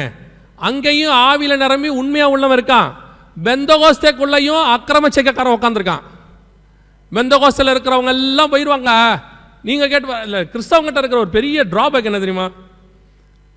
இவங்க பரலோகத்துக்கு போவாங்களா இல்லையான்னு இவங்களுக்கு தெரியாது, ஆனா யார் போமாட்டான்னு இவங்களுக்கு தெரியும். இவங்ககிட்ட இருக்க பெரிய பிளஸ் நீங்க கேட்டு பாருங்க. சிஎஸ்ஏ காரங்களை கேளுங்க, ஆர்சி காரங்க சான்ஸ் இல்லை பிரதர். ஏன்? அவர்கள் விக்கிரக வழிபாடு உள்ளவர்கள். பெந்தகோஸ்தேக்காரனை கேளுங்க, சிஎஸ்ஐ கொஞ்சம் கஷ்டம்தான் பிரதர். ஏன்? அவர்கள் ஆவி இல்லாதவர்கள். சிபிஎம் காரங்களை கேளுங்க, மற்ற பெந்தகோஸ்தேக்காரங்க கொஞ்சம் கஷ்டம்தான் பிரதர். ஏன்? அவர்கள் வேறுபாடு வாழ்க்கை இல்லாதவர்கள், உலகத்தை நேசிக்கிறார்கள். ஏன்? நகை போட்டிருக்கிறார்கள். கிருபாசனக்காரங்களை கேளுங்க, சிபிஎம் காரங்க கொஞ்சம் கஷ்டம்தான் பிரதர். ஏன்? அவர்கள் அன்பு இல்லாதவர்கள். கடைசியா பாருங்க, எவனுமே போல பாருங்க. இவங்க கணக்கு பார்த்தீங்களா? எவன் போக மாட்டான்றது கன்ஃபார்மா இவங்களுக்கு தெரியுது பாருங்க. சரி, இப்ப இவங்களை கேளுங்க, நீங்க போவீங்களா? கர்த்தரே அறிவார். ஏன்னா அவனுக்கு தெரியும் அவனுக்கு போக மாட்டேன்னு. இன்னைக்கு இதான் சபையினுடைய நிலைமை. சர்ச்சு நினைச்சிட்டு இருக்குது ஏசுநாதர் வந்த உடனே அப்படியே பறந்து மர்ருமாய் முதல்ல போயிடுவோன்னு. இல்ல இல்ல, மர்ருவம் என்பது வெளியே திடீர்னு நடக்கிறதான சம்பவம் இல்லை, உள்ள ஆகிக்கிட்டே இருக்கணும். இயேசு வெறியும் போது வெளியவும் மாறும். அப்படி ஒரு பட்டாசு வெடிக்கிற மாதிரி பட்டுன்னு மர்ரூம் ஆகாது. ஒரு இமை பொழுதுல மர்ரூமாவும் இருக்குல்ல, அது உள்ள ஆகிட்டே இருக்கணும், உள்ள மாறணும். உள்ளான மனுஷன் பரிபூர்ணப்படணும், அப்பதான் வெளியே மாறும். வெளியே நீங்க சும்மா பேரை வச்சுக்கிட்டு அப்படியே போயிடலான்னா நோ சான்ஸ். அப்ப இன்னைக்கு சபையை ஏன் கர்த்தர் அப்பத்தையும் ரசத்தையும் நிறுத்தினார் அப்படின்னு கேட்டீங்கன்னா, அந்த உடன்படிக்கை நிறுத்தி எச்சரிப்பு கொடுக்கிறார். உன்னுடைய உடன்படிக்கை கொஞ்சம் நாளைக்கு நிறுத்து. பொண்ணை கல்யாணம் பண்ணிட்டோன்னு வச்சுக்கோங்களேன், நிச்சயம் பண்ணிடுவாங்க. நிச்சயம் பண்ணிட்டு திடீர்னு மாப்பிள்ளை வீட்டில் இருந்தோ இல்லை பொண்ணு வீட்டில் இருந்தோ ஃபோன் வரும், கொஞ்சம் கல்யாணத்தை தள்ளி போடலாமா அப்படிம்பாங்க. என்ன ரீசன்னா, நடுவில் ஏதோ ஒரு விஷயம் சிலுமிஷன் நடந்திருக்குன்னு அர்த்தம். பொண்ணை பற்றி தப்பாவோ பையனை பற்றி தப்பாவோ கேட்டிருப்பாங்க. எதுக்கு கொஞ்சம் விசாரிச்சுக்கலாம் அப்படின்னு சொல்லி கொஞ்சம் என்ன செய்வாங்கன்னா, கொஞ்சம் தள்ளி போடலாம் அப்படிம்பாங்க. அந்த மாதிரி தான் டெம்பரவரி அப்பமும் ரசமும் நிறுத்தப்பட்டது சபையில். காரணம் என்ன? ஒரு அப்பமும் ரசமும் நிறுத்தப்பட்ட உடனே சபை போய் ஆண்டவர்கிட்ட கேட்கணும், ஏன் ஆண்டவரே எங்களுக்கு இப்படி நடக்குது? இன்னைக்கு கடைசி காலத்தில் சபையினுடைய நிலைமை என்ன அப்படின்னு கேட்டிங்கன்னா, உலகத்தான் எப்படி யோசிக்கிறானோ அதையத்தான் சபையும் யோசிக்குது. இப்போ இஸ்ரவேலில் பஞ்சம் வந்துச்சு. பஞ்சம் வந்தோடனே ஆகாப் ராஜா புல்லு தேடி போயிட்டாரு, குதிரைக்கு புல்லு தேடி போயிட்டாரு. ஆனால் தாவீது காலத்தில் பஞ்சம் வந்துச்சு. தாவீது புல்லு தேடி போல தேவன் கிட்ட போனார், ஏன் என் தேசத்தில் பஞ்சம் வந்துச்சு ஆண்டவரேன்னு. இப்போ ஆண்டவர் தாவீது கிட்ட சொல்றாரு, உன்னுடைய சவுல் காலத்தில் ஒரு ரத்தப்பழி இருந்துச்சு, அதை தீக்கணும்ப்பா, அதனால தான் பஞ்சம் வந்துச்சு. இப்போ தாவீது அதை நிவர்த்தி பண்ணாரு, பஞ்சம் போயிடுச்சு. இதான் டிஃபரன்ஸ். இயற்கையாக ஒரு சம்பவம் நடக்கும், அது ஏன் நடக்குதுன்னு நேச்சுரலாக உலகம் தேடும், ஸ்பிரிச்சுவலாக சர்ச்சு தேடணும். ஏன் கொரோனா வந்து சபை மூடப்பட்டு அப்பமும் ரசமும் சபைக்குள்ள வரலன்னு உலகம் ஒரு காரணம் சொல்லும், ஏன் அப்படி வரலன்னு சர்ச்சு ஒரு காரணத்தை கேட்கணும் ஆண்டவர்கிட்ட. இன்னைக்கு சபையும் உலகத்தான் மாதிரியே தான் இருக்கு. ஏன் அப்பமும் ரசம் கொடுக்கல? கொரோனாங்க, திறந்தாதான் கொடுப்பாங்க. உங்களுக்கு தெரியுமா, கர்த்தரோடு கூட ஒப்புரவாகின நாடுகளில் சபை உடனடியாக திறக்கப்பட்டது. பல நாட்டில் சர்ச்சு 6 மாசத்துல திறந்துச்சு. இந்த உலக காரணத்துக்கு வெயிட் பண்ணிட்டே இருக்காங்கல்ல, அந்தந்த நாடுகளில் சபை லேட்டாக தான் திறந்துச்சு. யார் போய் ஒப்புரவானாங்களோ. அப்போ அப்பமும் ரசமும் ஏன் நிறுத்தப்பட்டுச்சுன்னா, நம்ம கேட்கணும் ஆண்டவர்கிட்ட, ஆண்டவரே என்ன பிரச்சனை, ஏன் இப்படி நடந்துச்சு, ஏன் உடன்படிக்கை கம்யூனியன் எடுக்க முடியலையே, ஏன் அப்படின்னு கேட்கணும். கேட்டா கர்த்தர் காரணத்தை சொல்லுவார், அதை விளக்கி கொடுப்பார். நம்ம கேட்கவே இல்லை, நம்ம அதே மாதிரி ஆயிட்டோம். அநேகர் கொரோனால அதான் பிரச்சனை. 9:4-5 ஓசியாவின் புஸ்தகம், கர்த்தர் சொன்னபடி உடன்படிக்கையை கர்த்தர் நிறுத்தி வைத்தார் கொஞ்ச நாளைக்கு. நாம போய் கேட்கணும்னு கர்த்தர் வெயிட் பண்ணார். கேட்ட எத்தனையோ இடங்களில் சபை சீக்கிரம் திறக்கப்பட்டது. ஒரு பாஸ்டர் எனக்கு ஃபோன் பண்ணி கேட்டார். என்ன ஃபோன் பண்ணி கேட்டார்னா, அப்போ நாங்கள் அந்த வீடியோ டெய்லி போட்டுக்கிட்டு இருக்கும்போது அதுக்கு நிறைய எதிர்ப்பு. ஒரு சீனியர் பாஸ்டர் ஒரு வீடியோ போட்டார். இவர் சொல்கிற மாதிரிலாம் சர்ச்சு கம்யூனியனுக்கெல்லாம் நீங்கள் பயப்படாதீங்க, மார்ச் 22 தான் அந்த லாக்டவுன் போட்டாங்க, ஏப்ரல் 1 சபை திறக்கும், நாம் எல்லாம் கம்யூனியன் எடுப்போம், டோன்ட் வரி அப்படின்லாம் போட்டார். மறுநாள் காலையில் ப்ரேயர் பண்ணிவிட்டு ஒரு வீடியோ ரெடி பண்ணிட்டு இருக்கும்போது ஆவியானவர் உணர்த்துறாரு, 6 மாதம் திறக்காதுன்னு போய் சொல்லுன்னு. அந்த வீடியோவும் இருக்குது, நீங்கள் பார்க்கலாம். ஆண்டவர் சொன்னார் 6 மாதம் திறக்காதுன்னு. கரெக்டாக செப்டம்பர் மாதம் தான் சபை திறந்துச்சு. அது வரைக்கும் திறக்கவே விடலை ஆண்டவர்.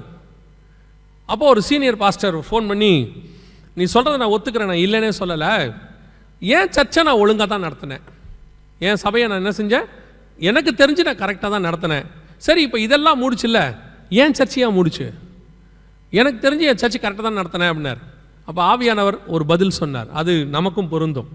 என்ன அப்படின்னா, எருசலேமிலே பாவம் வந்தபோது முழு எருசலேமையும் பிடிச்சி ஆண்டவர் நேபுகாத்நேச்சர் கையில் கொடுத்துட்டார். ஆனால் கொடுக்கும்போது அதில் சில நீதிமான்களும் இருந்தார்கள். தானியேல் இருந்தார், ஷாத்ராக் மேஷாக் ஆபேத்நேகோ இருந்தார்கள், மொர்தெக்காய் இருந்தார். இவர்கள்லாம் யாருன்னு கேட்டிங்கன்னா, எருசலேம்லேயே வைராகியமாக கர்த்தருக்கு நின்னவர்கள், எருசலேம்லேயே ஜெபம் பண்ணவங்க. இப்போ இவங்களையும் பிடிச்சி கொடுத்துட்டார். இவங்களும் அடிமையாக போயிட்டாங்க.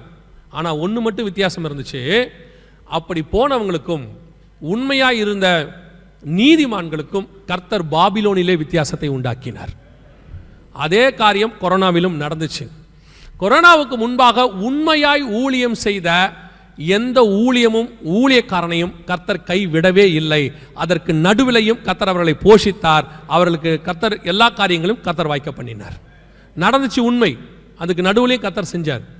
கொரோனாவுக்கு முன்னாடி ஒழுங்காக ஒழித்த கர்த்தருக்கு சிரத்தையாக இருந்த சபைகள் கொரோனாவுக்கு பின்பு வளர்ந்துச்சு. ஒரு ஆத்மா கூட காணாம போல. ஆனால் அந்த கொரோனாவுக்கு முன்னாடி சேட்டை பண்ணாங்கல்ல, முடித்த பிறகு பாருங்க பாதி காணும், சில சமயம் மொத்தமும் காணும். காரணம் என்ன? இந்த டிஃபரன்ஸ், நீதிமான்களுக்கும் அநீதிமான்களுக்கும் உள்ள டிஃபரன்ஸ், அதை கர்த்தர் உண்டாக்கினார். திருப்பியும் சொல்கிறேன், கொரோனாவை விட மோசமான காலம் ஒன்று வருகிறது. நான் சொல்லலை, WHO சொல்லுது, வேர்ல்டு ஹெல்த் ஆர்கனைசேஷன் சொல்லுது, மிக மோசமான காலம் ஒன்று வருகிறது. இந்த முறை கர்த்தர் சபையை அடைக்கப் போகிறது இல்லை. கர்த்தர் எனக்கு உணர்த்தினதை நான் சொல்கிறேன், சபையை அடைக்கப் போகிறது இல்லை. ஆடுகள் சிதறடிக்கப்படும். ஒரு தடவை தான் கர்த்தர் ஒரு எச்சரிப்பு கொடுப்பார், 2வது முறை ஆடுகள் சிதறடிக்கப்படும். இன்றைக்கி அதுதான் சபை முன்னிலைமை விட இப்போ ரொம்ப மோசமாக போயிட்டு இருக்கு. கொரோனாவுக்கு முன்னாடியாவது கொஞ்சம் பயம் இருந்துச்சு, இப்போ துணிகரம் வந்துருச்சு சர்ச்சுக்குள்ள. முந்தி சினிமா பாட்டு மாதிரி பாடிக்கிட்டு இருந்தான், இப்போ சினிமா பாட்டையே பாடுறான். அப்போ இருந்ததுக்கும் இப்போ இருந்ததுக்கும் டிஃபரன்ஸ். சபை துணிகரத்துக்குள்ள போயிருச்சு. ரொம்ப கேர்ஃபுல்லாக இருந்து கொள்ளுங்க. இப்போ உண்மையாக இருக்கிற சபைகளை எந்த சூழ்நிலையிலும் கர்த்தர் பாதுகாக்க வல்லமை உள்ளவராக இருக்கிறார். ஒரு நாளும் கர்த்தர் கைவிடுகிறது இல்லை. ஒரு நீதிமான் உள்ள இருந்தாலும் அவனை ஜீவனோடு பாதுகாக்கிறது கர்த்தருடைய கிருபை. அது சோதமாக இருந்தாலும் சரி, உலகமே அழியக்கூடிய ஜலப்பிரளயமாக இருந்தாலும் சரி, ஒரு குடும்பம் உண்மையாக இருந்துச்சுன்னா அந்த ஒரு குடும்பத்தை கர்த்தர் பத்திரமா பாதுகாப்பார். கர்த்தர் ஒரு நீதிமான் அழிஞ்சு போகிறத விட மாட்டார். வருகிற காலங்களிலும் இது நடக்கும். அதுக்கு நடுவில் நாம் பாதுகாக்கப்படுவது இப்போ நாம் கர்த்தருக்கு காட்டுற உண்மையில் தான் இருக்கு. இப்போ இருந்துட்டு சிலர்லாம் பார்த்தீங்கன்னா எல்லா வேலையும் செஞ்சுவிட்டு, இந்த ஆகாப் மாதிரி தான் எல்லா வேலையும் செஞ்சுட்டு கடைசியாக போய் கதறுவாங்க, ஆண்டவரே என்னை எப்படியாவது காப்பாற்றுங்க காப்பாற்றுங்கம்பாங்க. இப்போ தான் நமக்கு எக்ஸாமினேஷன் பீரியட். இனி வருகிற காலங்களில் சபை பாதுகாக்கப்படுவதற்கான ஆயத்தம் இப்பொழுது நடைபெற்று கொண்டிருக்கிறது. கர்த்தர் சொன்னபடி அப்பமும் ரசமும் நிறுத்தி வைக்கப்பட்டது. கர்த்தருடைய பெரிய கிருபை, கர்த்தர் மீண்டும் நமக்கு அதை கிடைக்கும்படி பண்ணியிருக்கிறார். மீண்டும் உடன்படிக்கை கர்த்தர் நமக்கு புதுப்பிச்சிருக்கிறாரு. இதுக்கு நடுவில் சில தீர்க்க தரிசனங்கள் அங்கே ஓசியாவில் ஆண்டவர் சொல்றாரு நிறைவேறும் என்று சொல்லி. என்ன நிறைவேறும்னு சொன்னாரு, அது எப்படி நிறைவேறுச்சு இதுக்கு நடுவில் அப்படிங்கிறத வாசிங்க. ஓசியாவின் புஸ்தகம் 12ஆம் அதிகாரம் 1வது வசனத்தை வாசிங்க. ஓசியா 12:1 வாசிங்க. எப்ராயிம் காற்றை மேய்ந்து கொண்டல் காற்றை பின்தொடர்கிறான். அவன் நாள்தோறும் பொய்யையும் கேட்டையும் வர்த்திக்க பண்ணி அசீரியரோடே உடன்படிக்கை பண்ணுகிறான்.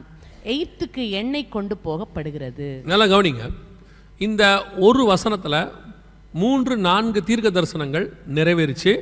குறிப்பிட்ட அந்த கொரோனா பீரியடில் மட்டும் 2020 22க்குள்ள இந்த வசனம் 12:1 நம் கண்களுக்கு முன்பாக நிறைவேறுச்சு. அதில் முதலாவது ஃபஸ்ட்டு 2 லைன் என்ன இருக்குன்னா, எப்ராயிம் காற்றை மேய்ந்து கொண்டற்காற்றை பின்தொடர்கிறான் அப்படின்னு இருக்கு. ஃபர்ஸ்ட், காற்றை மேய்ந்து அப்படின்னா என்ன அர்த்தம்? காற்றை மேய்தல் என்றால் என்ன? காற்றை மேய முடியுமா அப்படின்னு கேட்டால் லிட்ரலாக சொல்லுவோம், காற்றெல்லாம் என்ன செய்ய முடியாது? மேய முடியாது. காற்றை பார்க்கவே முடியாது, பிடிக்க முடியாது. அப்படி இருக்கும்போது காற்றை மேய்தல் என்றால் என்ன அப்படின்னு கேட்டிங்கன்னா, நம்ம எல்லாருக்கும் தெரிஞ்ச சங்கீதம் தான், 23ஆம் சங்கீதம். கர்த்தர் என் மேய்ப்பராய் இருக்கிறார், அவர் என்னை புல்லுள்ள இடங்களில். மேய்தல் என்றால் என்ன அப்படின்னா ஆகாரம். மேய்தல் என்றால் போஷித்தல். மேய்தல் என்றால் சர்வைவல். என்னை கர்த்தர் காப்பாற்றுவது. ஸ்பிரிச்சுவலி எடுத்துக்கிட்டிங்கன்னா என் ஆத்மாவுக்கு கர்த்தர் ஆகாரம் கொடுப்பது, நல்ல வசனத்தை கொடுப்பது அப்படின்னு ஸ்பிரிச்சுவல் மீனிங். லிட்ரலாக எடுத்துக்கிட்டிங்கன்னா எனக்கு சர்வைவலுக்கு அதுதான் கர்த்தர் யூஸ் பண்ணுறாரு அப்படின்னு அர்த்தம். காற்றை மேய்தல் அப்படின்னா என்ன அர்த்தம்னா, மனுஷன் காற்றுல தான் சர்வை பண்ணுவான்னு அர்த்தம். காற்றில் தான் மற்ற என்ன செய்ய போகிறான்? வாழ போகிறான்னு அர்த்தம். இது எப்படிங்க சாத்தியம்? காற்றுல போய் வாழ முடியுமா அப்படின்னு கேட்டிங்கன்னா, கடந்த 20-25 வருஷமாக மனுஷனுடைய மிக மிக முக்கியமான பிஸ்னஸில் ஒன்று காற்று. காற்றை அடிப்படையாய் கொண்டது தான் பிஸ்னஸ். என்ன பிஸ்னஸ் அப்படின்னு கேட்டிங்கன்னா, பேசிக்காக சொல்லணுன்னா நாம் யூஸ் பண்ணுற செல்ஃபோன்லேருந்து பறக்கிற விமானத்திலேருந்து மிதக்கிற கப்பல்லேருந்து இன்றைக்கி இருக்கிற எல்லா வியாபாரமும் அடிப்படை என்னன்னு கேட்டிங்கன்னா காற்று. அதுவும் இந்த கொரோனாவுக்கு பிறகு முழுக்க முழுக்க காற்றை நம்பி வாழுகிற ஜனங்களாய் நாம் மாறிட்டோம். என்னங்க சொல்கிறீங்க? ஒரு பேசிக் நீங்கள் பார்த்துருப்பீங்கன்னு நினைக்கிறேன். இந்த மாதிரி தான் இருக்குது. இப்போ வந்திருக்கிற 5G, இந்த 5Gக்கு பின்னாடி இருக்கிற ஒரு விஷயம் இருக்குது, நான் அது உங்களுக்கு அப்புறம் சொல்கிறேன். இப்போது நம்ம செல்ஃபோன் பேசுகிறோம். முந்தியெல்லாம் பார்த்தீங்கன்னா ஒரு 30-40 வருஷத்துக்கு முன்னாடி பார்த்தீங்கன்னா ஃபோன் பேசுவோம் வீட்டிலேருந்து. அது ஒரு ஒயர் போகும், அந்த ஒயர் போய் வீட்டிலேருந்து ரோட்டுக்கு போகும், அங்கே ஒரு ஜங்ஷன் பாக்ஸ் இருக்கும், அதுக்கு பேர் கம்பி உள்ள தந்தி முறை.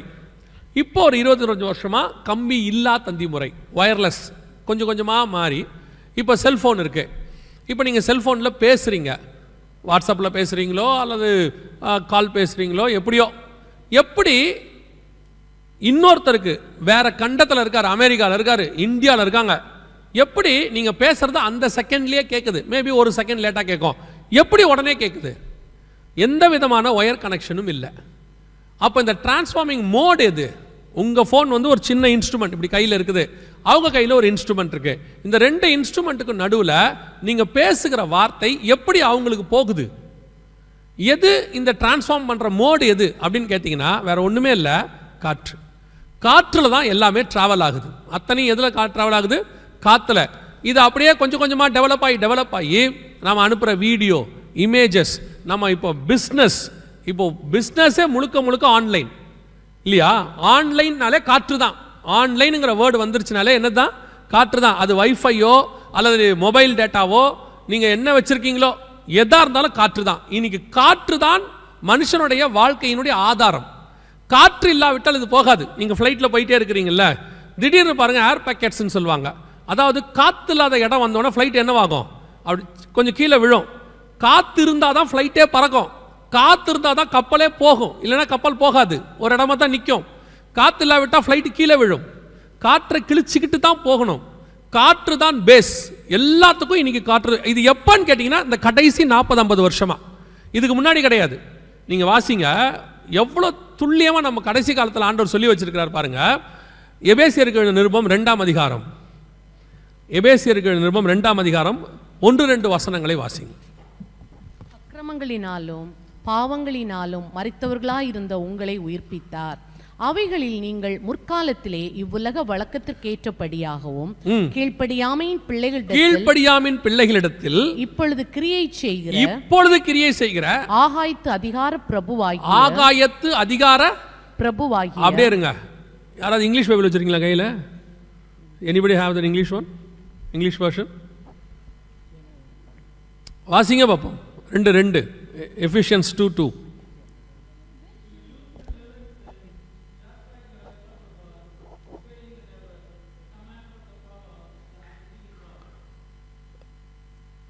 ஒன்று 2லேருந்து வாசிங்க.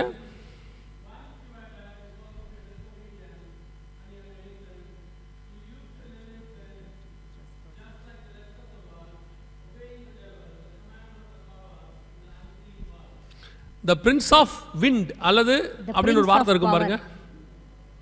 கிங்டம் ஆஃப் ஏர் இருக்கா? வாசிங்க.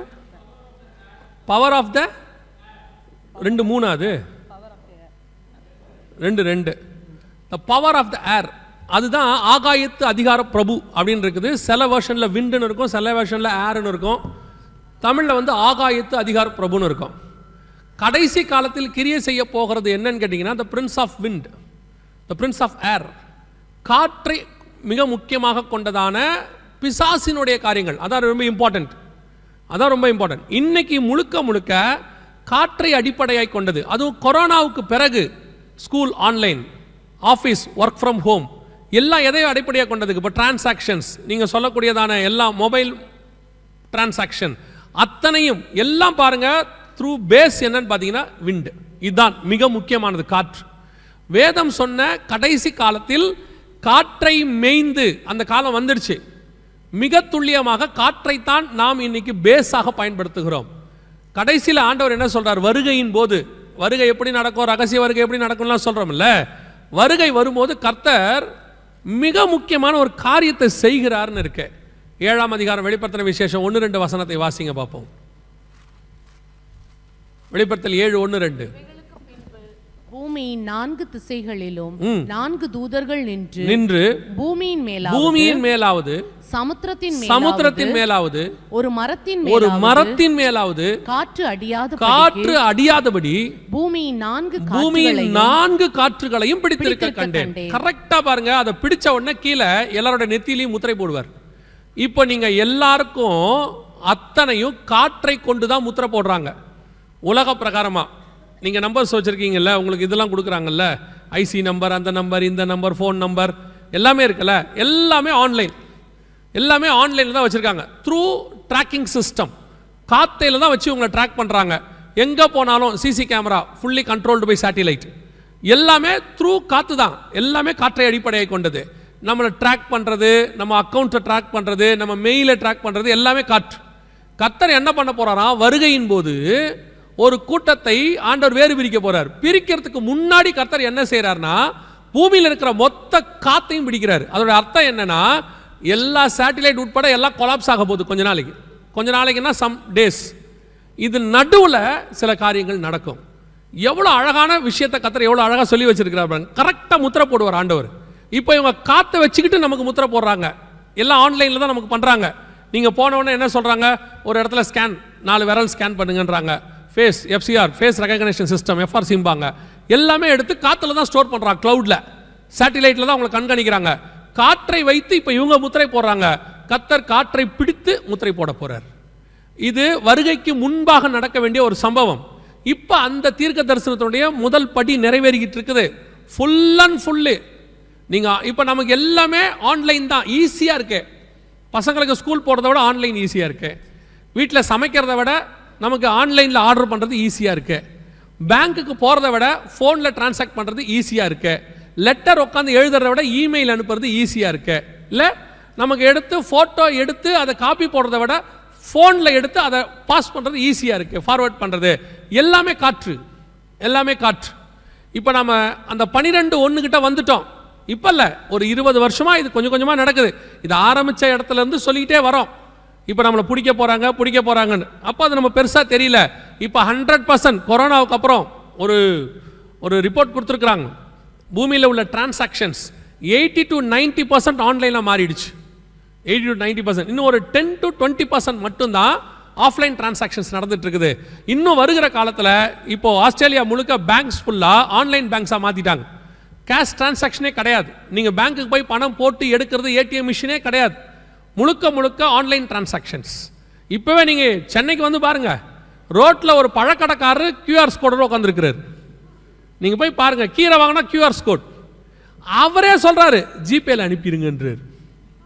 ஏன்னா இப்போ அவருக்கு அது ரொம்ப ஈஸியாக இருக்கு. 80 to 90% பெரியதான ஆயில் டிரான்சாக்ஷன்லேருந்து ரோட்டில் பழம் விற்கிற வரைக்கும் கியூஆர் கோட் வந்துருச்சு. புரிஞ்சுக்கோங்க, இது வேற எங்கேயோ போயிட்டு இருக்குது. நமக்கு இந்த டெக்னாலஜின்னு மண்டையில் ஒன்றும் ஓடாது. நமக்கு டெக்னாலஜின்னு பெரிய சந்தோஷம். இன்னும் சொல்ல போனால் இந்த டெக்னாலஜியில் நம்மளை இணைச்சி காட்டி உலகம் நம்மளை என்ன சொல்லும்? பின்தங்கி இருக்கோம். நீங்கள் என்ன இன்னும் உங்ககிட்ட ஜிபே இல்லையா அப்படின்னா நமக்கு என்னமோ உலகத்திலே ஒரு கேவலமான ஜந்து மாதிரி ஆயிட்டோம்.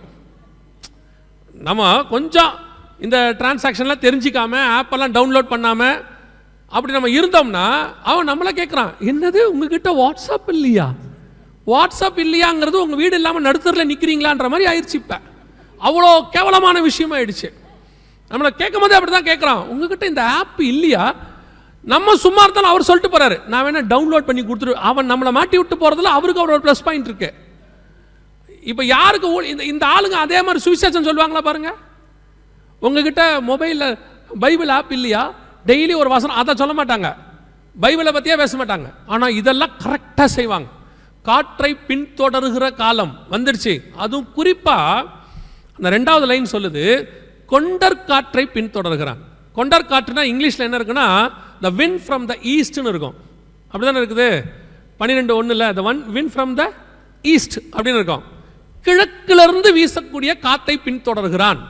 இப்போ இது நான் இதை இப்போ தியானித்த வரைக்கும் எனக்கு தெரிஞ்சதை சொல்கிறேன்.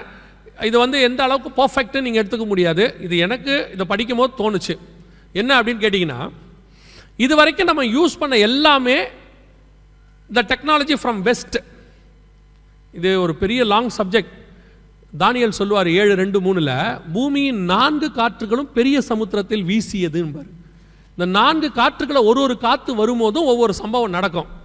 இப்போ நம்ம யூஸ் பண்ண எல்லா டெக்னாலஜியுமே அப் டு 4G வரைக்கும் from west, 5G from east, Huawei நிறுவனத்தை சார்ந்தது ஃப்ரம் சைனா. அடுத்து 6G வருது ஃப்ரம் ஜப்பான், ரெண்டுமே ஃப்ரம் ஈஸ்ட். இப்போ இந்த அடிப்படையை தான் வேர்ல்டு ஃபாலோ பண்ணுது. 5G 6Gக்குள்ளே போயிட்டு இருக்குது. இதை வெஸ்ட் டேக் ஓவர் பண்ணணும்னு நினைக்குது டோட்டலாக. இப்போ இது எனக்கு நான் பார்த்த வரைக்கும் சொல்கிறேன், இதுதான் அதுன்னு சொல்கிறத 100% நான் சொல்லலை. But from eastern technology. ஏன்னா கடைசி காலத்தில் சூரியன் உதிக்கும் திசையிலிருந்து ராஜாக்கள் எழும்பி வருவார்கள்னு வெளிப்படுத்தல் 16, 12, 13 இருக்கு. சூரியன் உதிக்கும் திசை கிழக்கு, கிழக்கிலிருந்து எழும்பி வரணும். இங்கே வசனம் சொல்லுது கிழக்கிலிருந்து ஒரு காற்று வரும். தானியேல் 7:3 சொல்லுது 4 திசையிலிருந்து காற்று வரும். அதன் அடிப்படையை வச்சு சொல்கிறேன், த டெக்னாலஜி ஃப்ரம் ஈஸ்ட் இப்போ வேர்ல்டையே கவர் பண்ணுது. கடைசி காலத்தில் இப்போ சைனா உங்களுக்கு தெரியும், வேர்ல்டுடைய மொத்த மார்க்கெட்டும் யார் தான் எடுக்கிறா? சைனா வருது. இது மொத்தம் இல்லாமல் சைனீஸோடைய செயிலிங் ரூட் ஒன்று இருக்குது, ரோட் ரூட் ஒன்று இருக்குது. 2 போகிறான், சில்க் ரோடு ரூட்டுன்னு வேர்ல்டை கவர் பண்ணுறதுக்கு. அதோடு கூட இந்தியா, இந்த 2ம் ஈஸ்ட். இதெல்லாம் நீங்கள் கால்குலேட் பண்ணி பார்த்தீங்கன்னா இன்றைக்கி கொண்டற் காற்று வீசுகிற காலம் வந்துடுச்சு. இப்போ கடைசி காலத்தினுடைய மிக முக்கியமானது மொத்தம் காற்றை அடிப்படையாய் கொண்டது. இது அதில் உள்ளதான ப்ரூஃப். இதில் நீங்கள் கொஞ்சம் கேர்ஃபுல்லாக இருக்கணும் அவசியம். என்னென்னா, எந்த ஒரு டெக்னாலஜியும் தேவைக்கு மட்டும் யூஸ் பண்ணிட்டு நம்ம வச்சுட்டோம்னா நல்லது தான், எதுவுமே கெட்டது கிடையாது. அது இன்டர்நெட்டாக இருக்கட்டும், வாட் எவர் இட் இஸ், தேவைக்கு யூஸ் பண்ணிட்டு தூரமாக வச்சுருங்க. ஒரு சிலர்லாம் பார்த்தீங்கன்னா இந்த டெக்னாலஜிக்குள்ளேயே இருக்காங்க, அப்படியே வாட்ஸ்அப்லேயே மூழ்கிடுறாங்க, ஃபேஸ்புக்குள்ளேயே தான் இருப்பாங்க, எப்பயா தான் வெளியே வருவாங்க. அதில் ஒரு பெருமையாக சொல்லுவாங்க, நீங்கள் எப்போவும் என்னை நெட்டில் பார்க்கலாம், ஆன்லைனில் பார்க்கலாம். நெட்டுனா வலைக்குள்ளே என்ன தான் இருக்கும்? எந்த ஒரு வலையை வீசினாலும் வலைக்குள்ளே என்ன தான் இருக்கும்? ஒரு இறை இருக்கும். மீனுக்கு வலை வீசினா மீன் இருக்கும், மானுக்கு வலை வீசினா மான் இருக்கும். எப்படியும் வலைக்குள்ளே என்ன இருக்கும்? இப்போ நம்ம அத்தனை பேரும் நெட்டில் இருக்கோம், இன்டர்நெட்டில் இருக்கோம். அதை ஒரு பெருமையாகவும் சொல்கிறோம். நீங்கள் என்னை எப்போவுமே ஆன்லைனில் பார்க்கலாம், நீங்கள் எப்பவும் எனக்கு அனுப்பலாம், தேவைக்கு யூஸ் பண்ணுங்கள், வெளியே வந்துருங்க. அதுவும் இப்போ இருக்கிற ஜென்ரேஷன் வாலிப பிள்ளைகள், பெரிய அந்த பசங்களுக்கு நான் சொல்கிறேன், இந்த இன்டர்நெட்டை நீங்கள் அடிக்ட் ஆகிட்டு இருக்கிறீங்க. அப்படியே முழுக்க அதாவது இது அப்பா அம்மா கிட்டேயும் தப்பு இருக்கே. சாப்பாடு ஊட்டணும்னா ஃபோனை கொடுத்து தானே ஊட்டுறீங்க. இல்லை நீங்கள் ஒரு பெருமையாக வேறு ஒன்று விஷயம் சொல்லுவாங்க. என்ன தெரியுமா சொல்லுவாங்க? இல்லைன்னா அவன் பிள்ளை சாப்பிடவே மாட்டேங்கிறான். அதாவது நீங்கள் உங்கள் பிள்ளைகிட்ட ஃபெயில் ஆகிட்டீங்கன்னு அர்த்தம். உங்களால் வீடியோ இல்லாமல் உங்கள் பிள்ளையை சாப்பிட வைக்க முடியலன்னா யூ ஆர் ஃபெயிலியர்ஸ். உங்கள் பிள்ளை உங்கள் பேச்சை கேட்க மாட்டேங்குது. இப்போ அந்த பிள்ளைகள் அதில் அடிக்ட் ஆகி ஒரு இடத்துல இப்போ எங்கே இருக்குன்னு கேட்டிங்கன்னா, டெக்னாலஜி உங்கள் பிள்ளைய சாப்பிட்டுக்கிட்டு இருக்கு, ஃபுல்லாக சாப்பிடுது. உங்களுக்கு அது தெரியல. அவன் என்ன வெப்சைட் போகிறான் உங்களுக்கு தெரியல. எத்தனை வெப்சைட், சாட்டானிக் வெப்சைட்ஸ் இருக்குது தெரியுமா உங்களுக்கு? எத்தனை வெப்சைட் உங்கள் பிள்ளைகளை உள்ளுக்குள்ளே இழுத்து வச்சிருக்குன்னு தெரியுமா? நிறைய பெற்றோருக்கு பாதிப்பு வருகிற வரைக்கும் பிள்ளைக்கு என்ன நடந்துச்சுன்னு தெரிய மாட்டேங்குது. அவங்க ஏதோ ஃபோனை வச்சிருக்காங்கன்னு நினைக்கிறீங்க. 1 மணி நேரம் 2 மணி நேரம் ஒரு இடத்துல உட்காந்து ஃபோன் பார்க்க முடியுதுன்னா அடிக்ட் ஆனால் மட்டும்தான் முடியும், இல்லைன்னா முடியாது. நீங்கள் போய் பாருங்கள், சினிமா போகும்போது ஒரு காலத்தில் என்ன பண்ணுவான்னா தேட்டரை போட்டு ஃபுல்லாக க்ளோஸ் பண்ணி இருட்டாக்கி அப்படியே உட்கார வைப்பான். அதில் கூட 1.5 மணி நேரத்துக்கு மேலே உட்கார முடியாது, இன்டர்வல் விட்டுருவான். அதுலேயும் 1.5 மணி நேரம் மொத்தமாக உட்கார முடியாது, நம்ம நெளிவோம். ஆனால் பிள்ளைய பாருங்கள் 2 மணி நேரம் ஃபோனை வச்சுட்டு அப்படியே உட்காந்துருக்கு. நீங்கள் கூப்பிட்றது கேட்க மாட்டேங்குது, சாப்பிட வர மாட்டேங்குது, எதுவுமே அப்போனா ஏதோ ஒன்று இழுக்குது உள்ளேருந்து. புரிஞ்சுக்கணும். ஐயோ என் பிள்ளை ரொம்ப சாஃப்ட்டு, அவன் ரூமை விட்டு வெளியவே வரமாட்டான். தப்பு நடக்குது, தப்பு நடக்குது. பிள்ளைனா ரூமை விட்டு வெளியே வரணும், விளையாடணும். ஏதோ தப்பு நடக்குது, உங்களுக்கு தெரிய மாட்டேங்குது. அப்புறம் போய் பார்த்தா கண்ட கண்ட வெப்சைட்டை படித்து அவங்க சொல்லக்கூடியதுக்கெல்லாம் இது ஓகே கொடுத்து, இந்த டேர்ம்ஸ் அண்ட் கண்டிஷன்ஸுக்கு நம்ம படிக்காமே ஓகே கொடுப்போம்ல எல்லாத்துக்கும். இந்த ஆப் டவுன்லோட் பண்ணும்போது அவன் என்ன கேட்குறானே தெரியாது. ஓகே, உங்கள் ஃபோனில் இருக்கிற எல்லாத்தையும் நான் எடுத்துப்பேன். ஓகே, உங்களுடைய மெயில் கான்டாக்ட் எல்லாம் நான் எடுத்துப்பேன். அப்புறம் உனக்கு வரக்கூடிய பாஸ்வேர்டு எல்லாத்தையும் நான் எடுத்துப்பேன். அதில் வேற அவன் கேட்குறான், உன் பாஸ்வேர்டை ஃபோனில் சேவ் பண்ணிக்கிட்டு ஆட்டோமேட்டிக்காக. நம்ம எந்த டேர்ம்ஸ் அண்ட் கண்டிஷன்ஸையும் படிக்கிறது இல்லைல்ல. நம்மளை பொறுத்த வரைக்கும் எல்லாமே ஈஸியாக இருக்கணும், அது எக்கேடு கேட்டாலும் கவலை இல்லைல்ல. நம்மளை விட நம்ம பிள்ளை இன்னும் மோசமாக இருக்கு. ரீசன்ட் டேஸில் உங்களுக்கு சொல்கிறேன், ரீசன்ட் டேஸில் பல பிள்ளைகள் சில விதமான பிசாசுகிட்ட மாட்டியிருக்கு. அன்வான்ட் வெப்சைட்ஸை படிச்சு, நான் சொல்றது பான் வெப்சைட்ஸ் கிடையாது. உடனே நீங்க என் பிள்ளை அதெல்லாம் பார்க்காது, தேவ பிள்ளை, உங்க பிள்ளைய நான் அப்படி சொல்லல. நூதனமான காரியத்தை படிக்க போகுது, புதுசு புதுசா கிரீக்ல இருக்க சாட்டானிக் பெயர் நீங்க பாருங்க. அவன் உட்காந்து கிரீக்ல இருக்கிற சாத்தான் பேரை சொல்றான், ஸ்பெயின்ல இருக்கிற சாத்தான் பேரை சொல்றான், 3ஆம் நூற்றாண்டுல இருக்க சாத்தான் பேரை சொல்றான், இயேசுநாதர் பேரை சொல்ல மாட்டான். அவனுக்கு இப்போ அதெல்லாம் தெரியுது. கேட்டா அது கார்ட்டூன்லையோ மூவிஸ்லையோ அதை பற்றிலாம் கொடுக்குறாங்க. இப்போ உங்கள் பையனுடைய பிரச்சனை, உங்கள் பொண்ணோட பிரச்சனை என்னன்னா, ஸ்கூலில் இந்த கேரக்டர்ஸ் பற்றி தெரியாட்டி அவங்கள அங்கே தப்பாக நினைக்கிறாங்க. உனக்கு இதெல்லாம் தெரியாதா, இதெல்லாம் நீ பார்த்தது இல்லையானா இவனுக்கு இப்போ ஒரு மாதிரி இன்ஃபீரியாரிட்டி காம்ப்ளெக்ஸ் வருது. ஸோ இவன் வந்து வீட்டில் உட்காந்து இதெல்லாம் பார்க்குறான். அவங்க என்ன பார்க்குறாங்கன்றதை ரொம்ப கேர்ஃபுல்லாக பாருங்க பெற்றோர். அவங்க பார்க்குறத நீங்களும் பாருங்க. நீங்கள் பார்க்குறத தான் அவங்களும் பார்க்குறாங்கன்னா ஒரு பிரச்சனையும் இருக்காது. உங்களை பார்க்க விடாமல் அவங்க பார்க்குறாங்கன்னா there is something wrong. ரொம்ப கேர்ஃபுல்லாக இருந்து கொள்ளுங்க. வாலிபர்களுக்கு சொல்கிறேன், வாலிப பிள்ளைகளுக்கு 13 வயசுலேருந்தே சொல்கிறேன். இப்போல்லாம் நீங்கள் சண்டே கிளாஸ்காரங்க தான் ரொம்ப வீக்காக இருக்கீங்க. இன்னும் நோவா கதையே சொல்லிக்கிட்டு இருக்கிறீங்க. ஏன் நோவா கதையை சொல்கிறீங்க?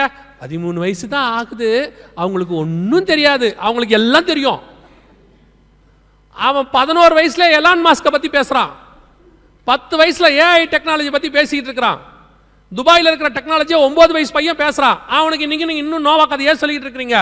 நோவா கதை வேணான்னு சொல்லலை, கொஞ்சம் மாடர்னைஸ் ஆகுங்க, நீங்களும் வாங்க, அப்டேட் பண்ணுங்க பிள்ளைகளுக்கு.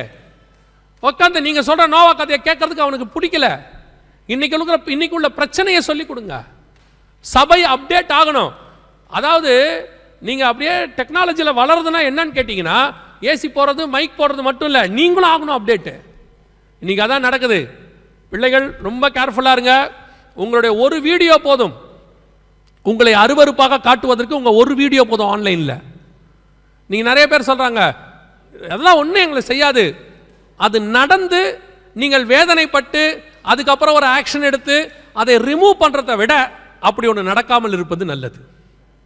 நீங்கள் போய் சைபர் இதுக்கு போய் யாரையோ பிடிச்சி அதை போய் டவுன்லோட், அதுக்குள்ளே ஒரு 1000 பேர் பார்த்துட்டு நமக்கு ஃபோன் பண்ணிடுவான், என்ன ஒரு வீடியோ வந்திருக்கு அப்படின்பா.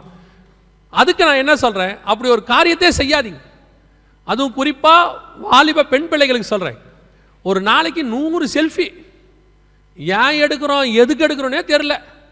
போன கோணல் மானலாக வச்சுக்கிட்டு, வாயும் கோணல் மானலாக வச்சுக்கிட்டு அப்படிங்குது, அப்புறம் கையை இப்படிங்குது அப்படிங்குது. பாவம் தனியாக ரூமில் ஃபோட்டோ எடுத்துக்கிட்டே இருக்கு, அதுவே எடுக்குது, அப்புறம் அதுவே டெலீட் பண்ணுது. அதுக்கே பிடிக்கல, பாவம் போல இருக்கு. ஃபோட்டோ எடுக்கிறது நான் தப்புன்னு சொல்லலை, எத்தனை ஃபோட்டோ எடுப்பிய ஒரு நாளைக்கு? இந்த செல்ஃபி கடைசி கால பாவத்தில் ஒன்று தெரியுமா உங்களுக்கு? செல்ஃபியா பாவம்னு கேட்குறீங்களா? நான் சொல்லலை, பவுல் தான் சொல்கிறாரு.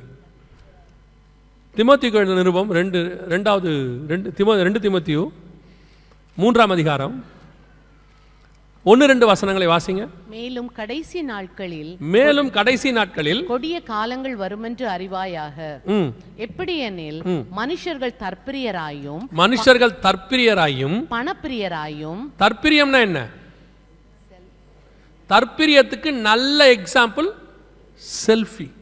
தன்னை விரும்புதல். அதுவே அதை பார்க்குது, அதுவே அதை ஃபோட்டோ போடுது.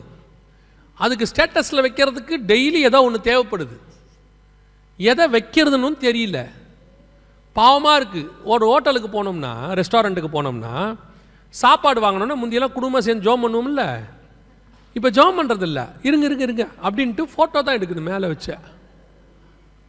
இப்போ நீங்கள் எந்த ரெஸ்டாரண்ட்டுக்கு போங்க, போனோடனே ஜோம் பண்ணுறதில்ல, வச்ச உடனே யாரையும் சாப்பிட விடுறதில்ல. இருங்க அப்படியே எடுத்து அதை ஸ்டேட்டஸில் போட்டு எல்லாருடைய வயிற்றுச்சலையும் கிளப்புறது.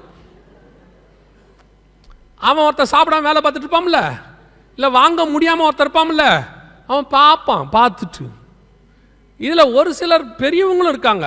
எதை ஸ்டேட்டஸில் வைக்கிறதுனே உங்களுக்கு தெரிய மாட்டேங்குது. அப்படி ஒரு ஷார்ட்ஸையும் டிஷர்ட்டையும் போட்டுக்கிட்டு குடும்பமாக நாங்கள் 2 புறப்பட்டு பிக்னிக் போகிறோம்னு ஒரு வீடியோ போடுறாரு ஸ்டேட்டஸில். யாருக்கு இந்த வீடியோ?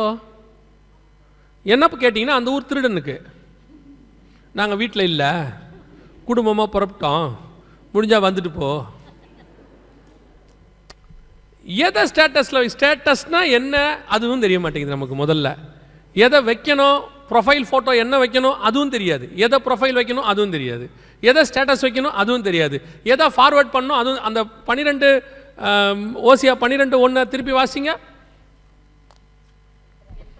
எப்ராயிம் காற்றை மேய்ந்து கொண்டற் காற்றை பின்தொடர்கிறான். அவன் நாள்தோறும் பொய்யையும் கேட்டையும் வர்த்திக்க பண்ணி. பொய்யையும் கேட்டையும் வர்த்திக்க பண்ணி அப்படின்னா என்னென்ன அர்த்தம் தெரியுமா? இன்னைக்கு பண்றீங்களே ஃபார்வேர்ட், அதான் அது. ஒருத்தர் ஒரு வீடியோ அனுப்புனா அதை உடனே வர்த்திக்க பண்றது. அது பொய்யா உண்மையா கேடா, ஒருத்தனுடைய ஆத்மாவுக்கு தேவையா தேவையில்லாததா, அதெல்லாம் பார்க்கறதே கிடையாது. சிலருக்கு ஃபார்வேர்டுங்கிறது ஒரு ஊழியம். காலையில் ஃபார்வேர்டுங்கிறது ஒரு ஊழியம். என்ன இருக்கு ஏதா இருக்குன்னா பார்க்கறதே இல்லை. வந்த உடனே ஃபார்வேர்டு போட்டு அடிச்சு தள்ளு, குரூப்பா அனுப்பு. திருப்பி நான் ஃபோன் பண்ணி கேளுங்க என்ன அனுப்புனீங்க, நான் பார்க்கலையே. அனுப்புறவன் சொல்றான் நான் பார்க்கலையே, அப்புறம் ஏன் எனக்கு அனுப்புன? மேல இஸ்ரேல் ரஷ்யான்னு போட்டுருந்துச்சு, உனக்கு தேவைப்படுமே. இஸ்ரேல் ரஷ்யான்னு எனக்கு என்ன தேவை? அதுல என்ன இருக்குன்னு கேட்டீங்கன்னா, இஸ்ரேல் இதை வாங்குச்சு, ரஷ்யா அதை வித்துச்சுன்னு இருக்கும். அவனை பொறுத்த வரைக்கும் இஸ்ரேல் ரஷ்யானா எம்டி ஜெகனுக்கு டேக், அவ்வளவுதான். அனுப்பி விட்டுரு. அதுல என்ன இருக்கு? ஒன்றும் கிடையாது. இன்னைக்கு இருக்கிற அந்த வசனத்தில் உள்ள உண்மைத்தன்மையை பாருங்க. இன்னைக்கு உள்ள நியூஸ் எடுங்க, நீங்க பார்க்குற டிவி, வாட்ஸ்அப், ஃபேஸ்புக், எக்ஸ், அதான் இன்ஸ்டாகிராம், எதை வேணா எடுத்துக்கோங்க. இந்த 2 அடிப்படையாக கொண்டதான் இருக்கும். ஒன்று பொய், இல்லை கேடு. இன்னைக்கு அதான் நியூஸ்ல 80% கவர் பண்ணியிருக்கு. நல்ல விஷயமோ உண்மையான விஷயமோ இன்னைக்கு ஜனங்களால் விரும்பப்படுகிறது இல்லை. இப்போ புரியுதுங்களா உங்களுக்கு? இப்போ என் மெசேஜே இருக்குல்ல, என் மெசேஜை நீங்கள் இப்படி போடுங்களேன், மகிமையின் மேல் மகிமை அடையலாம், 10 பேர் தான் பார்ப்பான். 10 பேர் தான் பார்ப்பாங்க. பரிசுத்தாவியில் நிறைவது எப்படி, ஒரு 50 பேர் பார்ப்பாங்க. அடுத்து வரக்கூடிய பெரிய அழிவு 50,000 பேர் பார்க்குறாங்க. வாழ்றதுக்கு வீடியோ போட்டால் ஒருத்தரும் பார்க்கறதில்ல. இப்போ தம்ப்நெயில எப்படி வைக்கணும்னு முடிவு எடுத்திருக்காங்க அப்படின்னு கேட்டிங்கன்னா, தம்ப்நெயில் எப்படி இருக்குன்னு கேட்டிங்கன்னா, கொலை நடங்கும் செய்தி எம்டி ஜெகன். நானே உள்ள போய் பார்க்குறேன், நம்ம என்ன கொலை நடுங்கிற மாதிரி பேசணும்? நிஜமா நான் சொல்றது உண்மை. ஒரு நாள் ஒருத்தர், நீங்கள் என்னை வச்சு வீடியோ போடுறதெல்லாம் நீங்கள் பாருங்களேன், ரொம்ப என் வீடியோ என்னுடைய டிவி என்னோட சேனலை விட எல்லா சேனல் தான் நிறைய பார்ப்பாங்க. காரணம் என்னன்னா, நான் வைக்கிற தம்ப்நெயில்ல எதுவுமே பயமுறுத்துற மாதிரி இருக்கக்கூடாதுன்னே வச்சிருப்பேன். இவங்க வைக்கிறதெல்லாம் நீங்கள் பாருங்களேன். தூத்துக்குடி சம்பவம், எம்டி ஜெகன் கருத்து. எனக்கு சந்தேகம் வந்துருச்சு, நம்ம எங்கேயாவது பேசிட்டோமோ, ஏதாவது உளறிட்டோமா ஃப்ளோவில். போய் அந்த வீடியோவை பார்த்தா அது தூத்துக்குடி சம்பவத்துக்கு கிட்டத்தட்ட 6 வருஷத்துக்கு முன்னாடி வந்த வீடியோ. அதுக்கும் தூத்துக்குடிக்கும் சம்மந்தமே இல்லை. அப்புறம் அந்த சேனல்காரருடைய இதுக்குள்ளே போய் கண்டுபிடிச்சி அவருடைய கான்டாக்ட் நம்பரை எடுத்து அவரை ஒரு 2 பேரை வச்சு பிடிச்சி, ஏயா இதை போட்டிருக்க அப்படின்னா, சாரி எடுத்துடுறேன்றான். ஏன்டா வச்சன்றதுக்கு காரணமே இல்லை. ஏன்டா லேட்டாக வந்த, கொஞ்சம் லேட்டாக ஆயிடுச்சுமா. இல்லை பையன் லேட்டுக்கு காரணமே இருக்காது. ஏன் லேட்டாக வந்த, கொஞ்சம் லேட் ஆயிடுச்சு. இவரும் சரி போன்றுவார். அந்த மாதிரி என்ன நீங்கள் அதுக்கு காரணம் யாருன்னா நீங்கள் தான். நீங்கள் யாருமே நல்ல செய்தியை பார்க்குற இடத்துல இல்லை. நல்ல செய்தி போட்டு ஆவிக்குரிய வளர்ச்சிக்கு ஒரு தம்ப்லைன் கொடுங்க, நீங்கள் உள்ளே போக மாட்டீங்க. நீங்கள் போடுறது எப்படி இருக்கணும், அந்த அவன் கற்றுக்க வச்சுருக்கான். இப்போ தம்ப்லைன் எப்படி வச்சுருக்கணும் அப்படின்னா, ஒன்று பொய் இல்லை கேடு. இந்த ரெண்டு வச்சா தான் ஜனங்களோட இன்ட்ரெஸ்ட். ஃப்ளாஷ் நியூஸ் உடனே அது என்னவா இருக்கணும் அப்படின்னு கேட்டிங்கன்னா, சற்று முன் வந்த திடுக்கிடும் செய்தி. உள்ள நீங்கள் போய் பாருங்க, அர்த்த பழசா 10 வருஷத்துக்கு முன்னாடி வந்ததாக இருக்கும். சமீபத்தில் ஒரு நியூஸ் போட்டாங்க. அதில் என் பையன் நடந்த சம்பவம், பள்ளிக்கு விடுமுறை அப்படின்னு போட்டு, அது எப்படி போட்டிருக்காங்க, தமிழ்நாடு பள்ளிகளுக்கெல்லாம் விடுமுறை, நற்செய்தி, நல்ல செய்தி அப்படின்னு போட்டான். என் பையன் அதை தலைப்பை மட்டும் பார்த்துட்டு சொன்னான், அப்பா நாளைக்கு ஸ்கூல் லீவா அப்படின்னா. நான் சொன்னேன் உள்ளே போய் பாருன்னு. உடனே அவன் சொன்னான், இல்லை அப்லோட் பண்ணி 45 நிமிஷம் தான் ஆகுது அப்படின்னா. நான் சொன்னேன் உள்ளே போய் பாருன்னு. ஏன்னா எனக்கு எக்ஸ்பீரியன்ஸ் ரொம்ப ஜாஸ்தி. உள்ளே போனால் அது போன வருஷத்து செய்தி, அதை இப்போ ரீ அப்லோட் பண்ணுறதான். பழைய நியூஸே என்ன பண்ணுறாங்க, ரீ அப்லோட். எதை பண்ணுறான், திடுக்கிடும் செய்தி. ஒன்று கேடு இல்லை பொய். தயவு செய்து சொல்கிறேன் விசுவாசிகளுக்கு, அவன் பண்ண உலகத்தான் பண்ணுறான், பண்ணிட்டு போட்டான். நீங்கள் இந்த மாதிரி விஷயத்தை ஃபார்வர்ட் பண்ணுறதை நிறுத்துங்க. முதல்ல ஊழியக்காரங்களை பற்றியோ விசுவாசியை பற்றியோ அன்வான்ட் செய்தி வந்துச்சுன்னா உங்களுக்கு ஒன்றும் உண்மை தெரியாது. உங்களுக்கு யூடியூப்பில் வர்றது எல்லாம் உண்மை. வாட்ஸ்அப்பில் விடுறது, இந்த கொரோனா நேரத்தில் வாட்ஸ்அப்பில் பார்த்தீங்கன்னா எல்லாருமே டாக்டர் ஆகிட்டாங்க. பார்த்தீங்களா, வாட்ஸ்அப்பில் நமக்கு ஒரு 10,000 டாக்டர்ஸ் இருந்தாங்க. கொரோனா கிருமி சுடுதண்ணியில் அதை போட்டு குடிச்சு அந்த ஆவியை பிடித்தால் கொரோனா முடிஞ்சு போச்சுன்னு இதை நம்பி ஒரு ஆள் வீட்டில் சுடுதண்ணி போட வழி இல்லை போல், இந்த டீ கெட்டில் இருக்கும்ல, டீ கெட்டில், அதை சூடாக்கினா வெளியே எப்படி புகை வரும்ல, அதில் மூக்கை வச்சுக்கிட்டு நிற்கிறார். எந்த அளவுக்கு வாட்ஸ்அப் அவரை மாற்றி வச்சிருக்கு பாருங்க. இதுதான் நம்ம. அந்த மாதிரி நீங்கள் வாட்ஸ்அப்பில் எது வந்தாலும் உண்மைன்னு உடனே ஃபார்வர்ட் பண்ணுறதை தயவு செய்து ஸ்டாப் பண்ணிடுங்க. ஒன்று, அந்த செய்தியோட உண்மைத்தன்மையை பாருங்க. ரெண்டாவது, அது இன்னொருத்தருக்கு பிரோஜனமானு பாருங்க. பிரோஜனம் இல்லாத செய்திகளை ஃபார்வர்ட் பண்ணாதீங்க. எதுக்கு அதை ஃபார்வர்ட் பண்ண வரீங்க? ஒரு விஷயத்தை மட்டும் நன்றாக புரிஞ்சுக்கொள்ளுங்க. உலகத்திலே ஒரு செய்தியை முதல்ல ஒருத்தன் ஃபார்வர்ட் பண்ணான். சரியா? எங்கே ஃபார்வர்ட் பண்ணா? நோவாவுடைய டென்ட்லேருந்து ஃபார்வர்ட் பண்ணான். போய் அப்பாவை பார்த்துட்டு அந்த மெசேஜை 2 பேருக்கு அவன் ஃபார்வர்ட் பண்ணான். அப்பா இந்த மாதிரி இருக்கிறாரு அப்படின்னு ஃபார்வர்ட் பண்ணான். அந்த 2 பேரும் தொடர்ந்து ஃபார்வர்ட் பண்ணாமல் என்ன பண்ணிட்டாங்க, அந்த மெசேஜை அங்கேயே ட்ராப் பண்ணிட்டாங்க. போய் அப்பாவுடைய நிறுவனத்தை மூடிட்டாங்க. முடிவு என்னவா இருந்துச்சுன்னா, அந்த மெசேஜை ஃபார்வர்ட் பண்ணவனுடைய சந்ததியே நாசமாக போச்சு. அந்த மெசேஜை ஃபார்வர்ட் பண்ண சந்ததி நாசமாக போச்சு. அதை ஒன்றும் இல்லாமல் அப்படியே மூடி போட்டான்ல, அந்த 2 பேரும் ஆசீர்வதிக்கப்பட்டார்கள். இன்றைக்கி அதே ஃபார்வர்ட் மெசேஜ் தான் வேறு ரூபமாக இருக்குது, அவ்வளோதான். எதை ஃபார்வர்ட் பண்ணணும், எதை ஃபார்வர்ட் பண்ணக்கூடாதுன்னு உங்களுக்கு தெரியணும். கர்த்தருடைய வார்த்தையை ஃபார்வர்ட் பண்ணுங்க. சுவிசேஷத்தை ஏன்னா இயேசுவே சொல்லியிருக்காரு, போய் சகல ஜாதிகளுக்கும் சுவிசேஷத்தை பிரசங்கிங்கன்னு சொல்லியிருக்காரு. அதை செய்யுங்க. ஃபார்வர்ட் பண்ண வேண்டியதை ஃபார்வர்ட் பண்ண மாட்டேங்கிறீங்க. ஃபார்வர்ட் பண்ண தேவையில்லாததை ஃபார்வர்ட் பண்ணுறீங்க. ஒருவேளை நீங்கள் ஃபார்வர்ட் பண்ணுறது பொய்யா இருக்குமானால் அந்த கேட்டை பரப்பினதுக்கான தீங்கும் உங்கள் மேல் வரும். நீங்கள் அனுப்புனது பொய்யா இருந்துச்சுன்னா, கேடாக இருந்துச்சுன்னா, ஒருவேளை அவன் ஆத்மா இடர்ல அடைஞ்சிச்சுன்னா, இடர்ல உண்டாக்குறவனுக்கு ஐயோ. பைபிள் சொல்லியிருக்கு, நீங்கள் ஃபார்வர்ட் பண்ண வேண்டியது கர்த்தருடைய வார்த்தையை மட்டும், தேவையான காரியங்களை மட்டும். ஒருத்தனுடைய ஆத்மாவுக்கு பிரோஜனம் இல்லையா, எந்த ஒரு காரியத்தையும் ஃபார்வர்ட் பண்ணாதீங்க, வேஸ்ட். அதனால் உங்களுக்கு தீங்கு தான் வரும். 12:1 ஓசியாவின் புஸ்தகம் காலம் நம் கண்களுக்கு முன்பாக நிறைவேறிக் கொண்டே இருக்கிறது. அதே வசனத்தை திருப்பி வாசிங்க பாப்போம். கொண்டல் காற்றை பின்தொடருகிறான். அவன் நாள்தோறும் பொய்யையும் கேட்டையும் வர்த்திக்க பண்ணி அசீரியரோடே உடன்படிக்கை பண்ணுகிறான். அசீரியரோடு கூட உடன்படிக்கை அப்படின்னா நல்லா கவனிங்க. இந்த தீர்க்க தரிசனம் எப்போ நிறைவேறுச்சு அப்படின்னு கேட்டிங்கன்னா, 2022 ட்ரம்ப் ஜனாதிபதியாக இருக்கும்போது இஸ்ரவேலுக்கும் அசிரியாவுக்கும் உடன்படிக்கை ஏற்பட்டுச்சு. இது கிட்டத்தட்ட மோர் தென் 2000-3000 இயர்ஸ் கழிச்சு நடக்கிற ஒரு சம்பவம். அசிரியா உங்களுக்கு தெரியும் நினைக்கிறேன். இப்போ இருக்கக்கூடியதான இந்த UAE இந்த பக்கத்தில் இருக்கக்கூடியவங்க தான் அசிரியர்கள். சீரியா அதை தாண்டி அந்த பக்கம் இருக்கிறவங்களாம் அசீரியன்ஸ். இது பைபிளில் உள்ள அசிரியா காலம். பைபிளில் அசிரியரோடு கூட உடன்படிக்கை பண்ண ஆள் யாருன்னா யாக்கோபு. லாபானோடு கூட பெயர் சபாவில் உடன்படிக்கை பண்ணினார். அவன் சீரியன் ஆகிய லாபான் அப்படின்னு இருக்கு. அதற்கு பிறகு நடந்ததான மிக முக்கியமான ஒரு உடன்படிக்கை இது. இந்த உடன்படிக்கை எப்போ நடந்துச்சுன்னா இப்போ 2021-22 ட்ரம்ப் வந்த பிறகு நடந்ததான உடன்படிக்கை. இதில் என்னங்க அவ்வளோ விசேஷம் இருக்குது அப்படின்னு கேட்டிங்கன்னா, ஒன்று, இது கடைசி கால அடையாளம். கடைசி காலத்தில் இப்படி ஒரு உடன்படிக்கை நடக்கும் என்பது. ரெண்டாவது, இந்த உடன்படிக்கையெல்லாம் நடக்க வாய்ப்பே கிடையாது.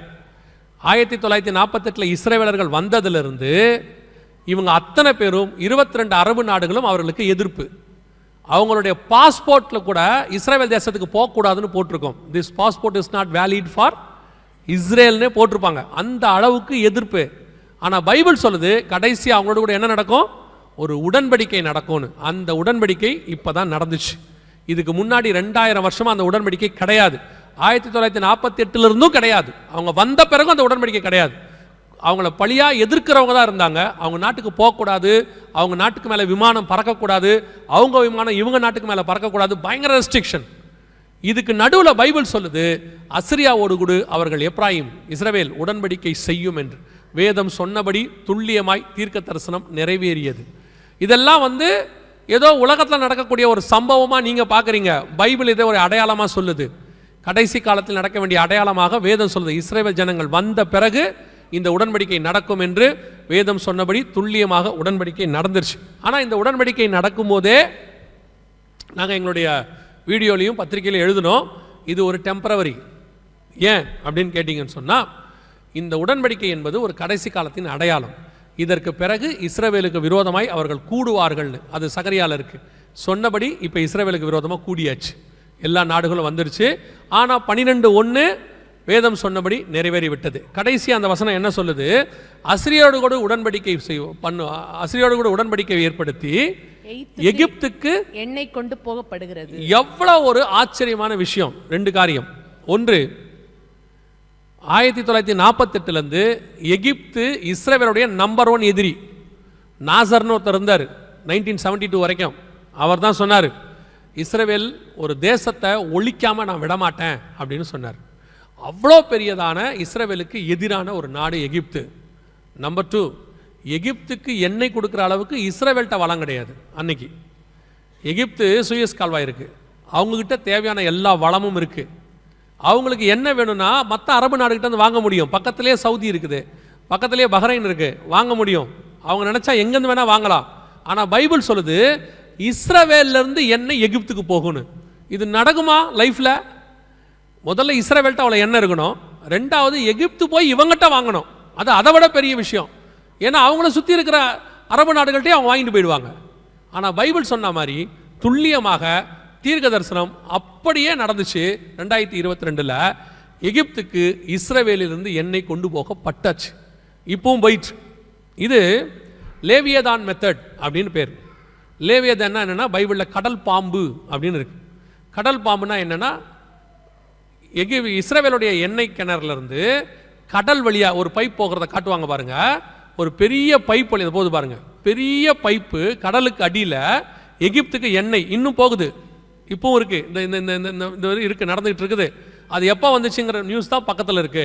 வேதத்தில் சொன்னபடி மிக துல்லியமாக எகிப்துக்கு எண்ணெய் கொண்டு போகப்பட்டாகி விட்டது. வேதத்தில் சொன்னபடியே துல்லியமாக. யோசித்து பாருங்க, இது எல்லாம் நடக்கிறதுக்கு சாத்தியம் இருக்கா? உலக பிரகாரமாக நடப்பதற்கு சாத்தியம் இருக்கான்னு மட்டும் பாருங்க. ஏன் அப்படின்னா, இஸ்ரவேல் என்பது நடுவில் இருக்கக்கூடியதான ஒரு விரோத நாடு. 1948 அதை ஒழிச்சு கட்டணுங்கிறத 6 யுத்தம் நடந்திருக்கு இது வரைக்கும் ஒழிச்சு கட்டுறதுக்கு. இதுக்கு நடுவில் ஒரு உடன்படிக்கை நடக்குங்கிறாரு, எகிப்துக்கு எண்ணெய் போகுங்கிறாரு. இதெல்லாம் நடக்குமான்னு ஒரு 10 வருஷத்துக்கு முன்னாடி கேட்டிங்கன்னா நோ சான்ஸ்ன்றுவாங்க. அப்படி நடக்க வாய்ப்பே இல்லைங்க அப்படிம்பாங்க. ஆனால் ஒன்று மட்டும் நிச்சயம், அவர் சொல்ல ஆகும், அவர் கட்டளை இட நிற்கும். அவர் ஒரு தீர்க்க தரிசனம் சொன்னார்னா அது நடக்கிறதுக்கு வாய்ப்பே இருக்காது. ஆனால் நடக்கும், அது நிறைவேறும். எப்படின்லாம் கேட்கக்கூடாது. பல நேரத்தில் ஆண்டவர் உங்களுக்கு வாக்கு பண்ணியிருப்பார், சில விஷயங்களை சொல்லியிருப்பார். அவர் சொன்னதுக்கும் இப்போ நடக்கிறதுக்கும் எந்த சம்மந்தமும் இருக்காது. திடீர்னு யோசேப்பு கிட்ட சொல்லிட்டார், 11 சகோதரரும் உன்னை வணங்குவார்கள். மறுநாள் காலையில் அவன் தான் அடித்தான். யார் வணங்குவாங்க? செம்மாடி அடிச்சிட்டான், அடிச்சு குழியில போட்டான், 10ஆவதுக்கு வித்துட்டான், இஸ்மாவேல்கிட்ட வித்துட்டான், எகிப்துக்கு போயாச்சு. இப்போ யோசேப்புக்கு என்ன தோணணும்? இந்த வாக்குத்தத்தம் சொல்லாமல் இருந்தால் கூட நல்லா இருந்திருக்கும். ஏன்னா இவர் சொன்னதை தான் போய் சொன்னார் அங்கே. ஆனால் ஒன்று மட்டும் உண்மை, எனக்கு மாற்றி நடக்கும், எதிராக நடக்கும். யார் என்ன நேசிப்பாங்க இல்லை யார் என்ன சேவிப்பாங்கன்னு சொன்னாங்களோ அவங்களே எனக்கு எதிராக மாறுவாங்க. எது எனக்கு கர்த்தர் கிடைக்கும்னாரோ அது கிடைக்காத இடத்துக்கு போயிடும். எல்லாமே ஆப்போசிட்டாக இருக்கும். நான் விசுவாசிக்க வேண்டியது சூழ்நிலையை அல்ல, நான் விசுவாசிக்க வேண்டியது கர்த்தருடைய வார்த்தையை. ஏன்னா சூழ்நிலை மாறும், வார்த்தை மாறவே மாறாது. அது சொன்னது கர்த்தர், சொல்லியும் செய்யாதிருப்பாரோ வசனத்தும் நிறைவேற்றாதிருப்பாரோ. அவர் சொன்னால் அது நடக்கும், அவ்வளோதான். எப்போ நடக்கும், ஏன் நடக்கும்லாம் கேட்கவே கேட்காதீங்க, நடக்கும். ஒரு நாள் வந்தது, அத்தனை பேரும் இவன் இருக்கிற இடத்துக்கு வந்து வணங்கினாங்க. அவன் நினச்சான் நம்ம இருக்கிற இடத்துல அவங்க வணங்குவாங்கன்னு, கர்த்தர் அப்படியே மாற்றிட்டாரு. அவன் இருக்கிற இடத்துக்கு எல்லாரையும் வந்து வணங்க வச்சாரு. அந்த தேவன் இன்னைக்கும் நமக்கு சொன்னதை செய்ய வல்லமை உள்ளவராக இருக்கிறார். அது என்ன வாக்கு தத்தமோ, அது எப்படி சொல்லியிருப்பாரோ, அது வாக்கு தத்தம் பண்ணுறது உங்களுக்கும் கர்த்தருக்கும் உள்ளது. சொல்லிட்டாரா, நாம் எதையும் பார்க்கக்கூடாது, வார்த்தையை மட்டும் பிடிச்சிக்கணும். ஆபிரகாம் விசுவாசித்தான், விசுவாசிப்பதற்கு ஏது இல்லாத போது விசுவாசித்தான், அப்படிதான் பைபிள் சொல்லுது. அதே தேவன் இன்னைக்கும். யோசித்து பாருங்க, யாராவது நினைப்பாங்களா எகிப்துக்கு இஸ்ரேலேருந்து என்ன போகும்னு? கர்த்தர் சொன்னால் நம்ம காலத்தில் டெக்னாலஜி வளர்ந்துருச்சு, ஐநா சபை இருக்குது, எகிப்து இஸ்ரேல் அப்படி இருக்குது இப்படி இருக்குது, இதெல்லாம் நடக்காதுங்க அப்படின்னு சொல்லுவாங்க. எல்லாத்தையும் ஒரு நாள் ராத்திரியில் மாற்றி மறுநாள் கொண்டு போவதற்கு கர்த்தர் வல்லமை உள்ளவராக இருக்கிறார். அல்லேலூயா. 12:1 கர்த்தர் சொன்னபடி துல்லியமாய் நிறைவேறி விட்டது. இதுவரைக்கும் இந்த டைம் லைனில் கர்த்தர் சொன்ன நடந்த காரியங்கள். இன்னும் 2 காரியம் இருக்குது, அதை நான் சொல்லிட்டு முடிக்க விரும்புகிறேன். நடக்க போகிற காரியங்கள், ஏன்னா அடுத்த டைம் லைனில் இது வருது. வாசிங்க, யோவேல் புஸ்தகம் 6வது வசனத்தை வாசி. விழித்து அழுங்கள், திராட்சரசம் குடி. இல்ல 5வது வசனம் வாசிங்க. வெறியரே விழித்து. 5 வாசிக்கிறீங்க? 6 வாசிங்க. எண்ணி முடியாத ஒரு பலத்த ஜாதி, எண்ணி முடியாத ஒரு பலத்த ஜாதி என் தேசத்தின் மேல் வருகிறது, என் தேசத்தின் மேல் வருகிறது. அதன் பற்கள் சிங்கத்தின் பற்கள், துஷ்ட சிங்கத்தின் கடவாய் பற்கள் அதற்கு உண்டு. இப்போ இஸ்ரவேலுக்கு விரோதமாய் எழும்பி வரப்போகிற ஒரு பெரிய ஜனம், ஒரு பெரிய கூட்டம் எழும்பி வரப்போகிறது. அதன் பற்கள் சிங்கத்தின் பற்கள், அதன் கடவாய் பற்கள் துஷ்ட சிங்கத்தின் பற்கள் அப்படின்னு இருக்கு. யார் வரப்போறா, இஸ்ரவேலுக்கு விரோதமாக என்ன நடக்க போகுது அப்படிங்கிற ஒரு மிக முக்கியமான தீர்க்க தரிசனம் தான் அங்கே உரைக்கப்பட்டிருக்கு. முதல்ல இது யாரை பற்றி சொல்லப்பட்டிருக்கிறது அப்படின்னு கேட்டிங்கன்னு சொன்னால் வாசிங்க, வெளிப்படுத்தின விசேஷம் 13ஆம் அதிகாரம் 2வது வசனத்தை வாசிங்க. நான் கண்ட மிருகம் சிறுத்தையை போல இருந்தது, அதன் கால்கள் கரடியின் கால்களை போலவும், அதன் வாய், நல்லா கவனிங்க, அதன் வாய் சிங்கத்தின் வாயை போலவும் இருந்தன. யாரை பத்தி இது சொல்லப்பட்டிருக்கிறது அப்படின்னு கேட்டா, ஒரு மிருகம் சமுத்திரத்திலிருந்து எழும்பி வந்தன அப்படின்னு இருக்கு 1வது வசனத்துல. இங்க நீங்க வாசிச்ச யோவேல் 1:6 ஒரு பெரிய ஜாதி என் ஜனத்துக்கு விரோதமாய் எழும்பி வருகிறது அப்படின்னு இருக்கு. துஷ்ட சிங்கத்தின் பற்கள், அங்கே வாய் சிங்கத்தின் வாய். யாரை பற்றி சொல்லப்பட்டிருக்கிறது அப்படின்னா, வெளிப்படுத்தல் 13 வரப்போகிற மிகப்பெரியதான வல்லரசு, மிகப்பெரிய கவர்மெண்ட், யூரோப்பியன் யூனியனை குறித்து அங்கே சொல்லப்பட்டிருக்கு. இது என்ன சொல்கிறீங்க, எப்படி வரப்போகுது அப்படின்னு கேட்டிங்கன்னா கவனிங்க. இப்போ நீங்கள் பார்க்குற வார் இருக்குல்ல, இந்த war leads to 3rd world வாருக்கு லீடு போகும். இது அப்படியே 3ஆம் உலக யுத்தத்தை நோக்கி போகும். ஏன் அப்படின்னு கேட்டிங்கன்னா, இது ஆரம்பித்த இடம் அப்படிப்பட்டதான ஒரு இடம். எதுக்குன்னா, இஸ்ரவேல் மலைக்கு விரோதமாக ஆரம்பிச்சிருக்கு. கர்த்தருக்கு சித்தமானால் நாளைக்கு இல்லை நாளை மறுநாள் இந்த தொடர் காரியத்தில் நம்ம என்ன செய்யலாம் அதை பற்றி பார்க்கலாம், பர்டிகுலராக அந்த வார் பற்றி. ஸோ இந்த வார் இப்போ நீங்கள் பார்த்துட்டு இருக்கிற வார் லீட்ஸ் டு 3rd வேர்ல்டு வாராக இருக்கும். அதுக்கு முன்னாடி மிக முக்கியமாக 2 சம்பவம் நடக்கும். ஏற்கனவே நாங்கள் அந்த வீடியோவில் சொல்லியிருக்கிறோம், ஒருவேளை கேட்டிருப்பீங்க. ஒன்று, இந்த யுத்தத்தின் முடிவில் புது வல்லரசு உருவாகும், நியூ சூப்பர் பவர். ஒவ்வொரு உலக யுத்தம் முடியும் போது ஒரு சூப்பர் பவர் வரும். ஃபர்ஸ்ட் வேர்ல்டு வார் முடியும் போது யூகே சூப்பர் பவராக மாறிச்சு. 2nd வேர்ல்டு வார் முடியும் போது அமெரிக்கா சூப்பர் பவராக மாறிச்சு. இன்னைக்கு வரைக்கும் அமெரிக்கா தான் இருக்குது. இப்போ அமெரிக்கா வீழ்ச்சி அடைஞ்சிருச்சு, பொருளாதாரத்தில் விழுந்துருச்சு. இப்போது மற்ற காரியங்களும் கொஞ்சம் கொஞ்சமாக டவுன் ஆகிட்டே இருக்குது. அமெரிக்காவுடைய கடன் உங்களுக்கு தெரியும்னு நினைக்கிறேன், 33 ட்ரில்லியன் கோடியை தாண்டிடுச்சு. ஸோ அடைக்க முடியாத இடத்துக்கு அமெரிக்கா போயிடுச்சு. ஸோ அமெரிக்காவுடைய வீழ்ச்சி ஸ்டார்ட் ஆகிடுச்சு. இப்போ நீங்கள் பார்ப்பீங்க, பிரிக்ஸ் ஆரம்பிச்சிருக்கிறாங்க. பிரிக்ஸ்னு ஒன்று ஆரம்பிச்சிருக்கிறாங்க. Brazil, Russia, India, China, South Africa, இவங்க எல்லாம் சேர்ந்து ஒரு கரன்சி ஆரம்பித்து இப்போ 22 நாடுகள் அதோடு கூட சேர்ந்துருக்கிறாங்க. இது ஒன்றுத்துக்குமே ஆகாது, நல்லா தெரிஞ்சுக்கணுங்க. இது சும்மா அப்படி எழும்பி வரும். ஆனால் அடுத்து வரக்கூடிய கரன்சி இவங்க தான், யூரோப்பியன் யூனியன். 3வது வல்லரசாக. ஏன்னா பைபிள் படி 10 கொம்பு உள்ள 7 தலை உள்ள ஒரு மிருகம், ஒரு ராஜ்யம் தான் எழும்பி வரணும். 10 கொம்புனா 10 ராஜா, 7 தலைனா 7 மலை. அந்த வெளிப்படுத்தல் 13 இருக்குது, எல்லாம் நீங்கள் பார்க்கலாம். 10 கொம்புனா இவங்களுடைய ஹெட் குவார்ட்டர்ஸ், 10 நாடுகள் இருக்குது இவங்களுக்கு. அதே மாதிரி இவங்ககிட்ட தான் 7 தலை உள்ள நகரம் இருக்குது. இட்டாலி, ரோம், 7 தலை உள்ள நகரம் இருக்குது. ஸோ இவங்க தான் அடுத்து எழும்பி வரணும் பைபிள் கணக்குப்படி.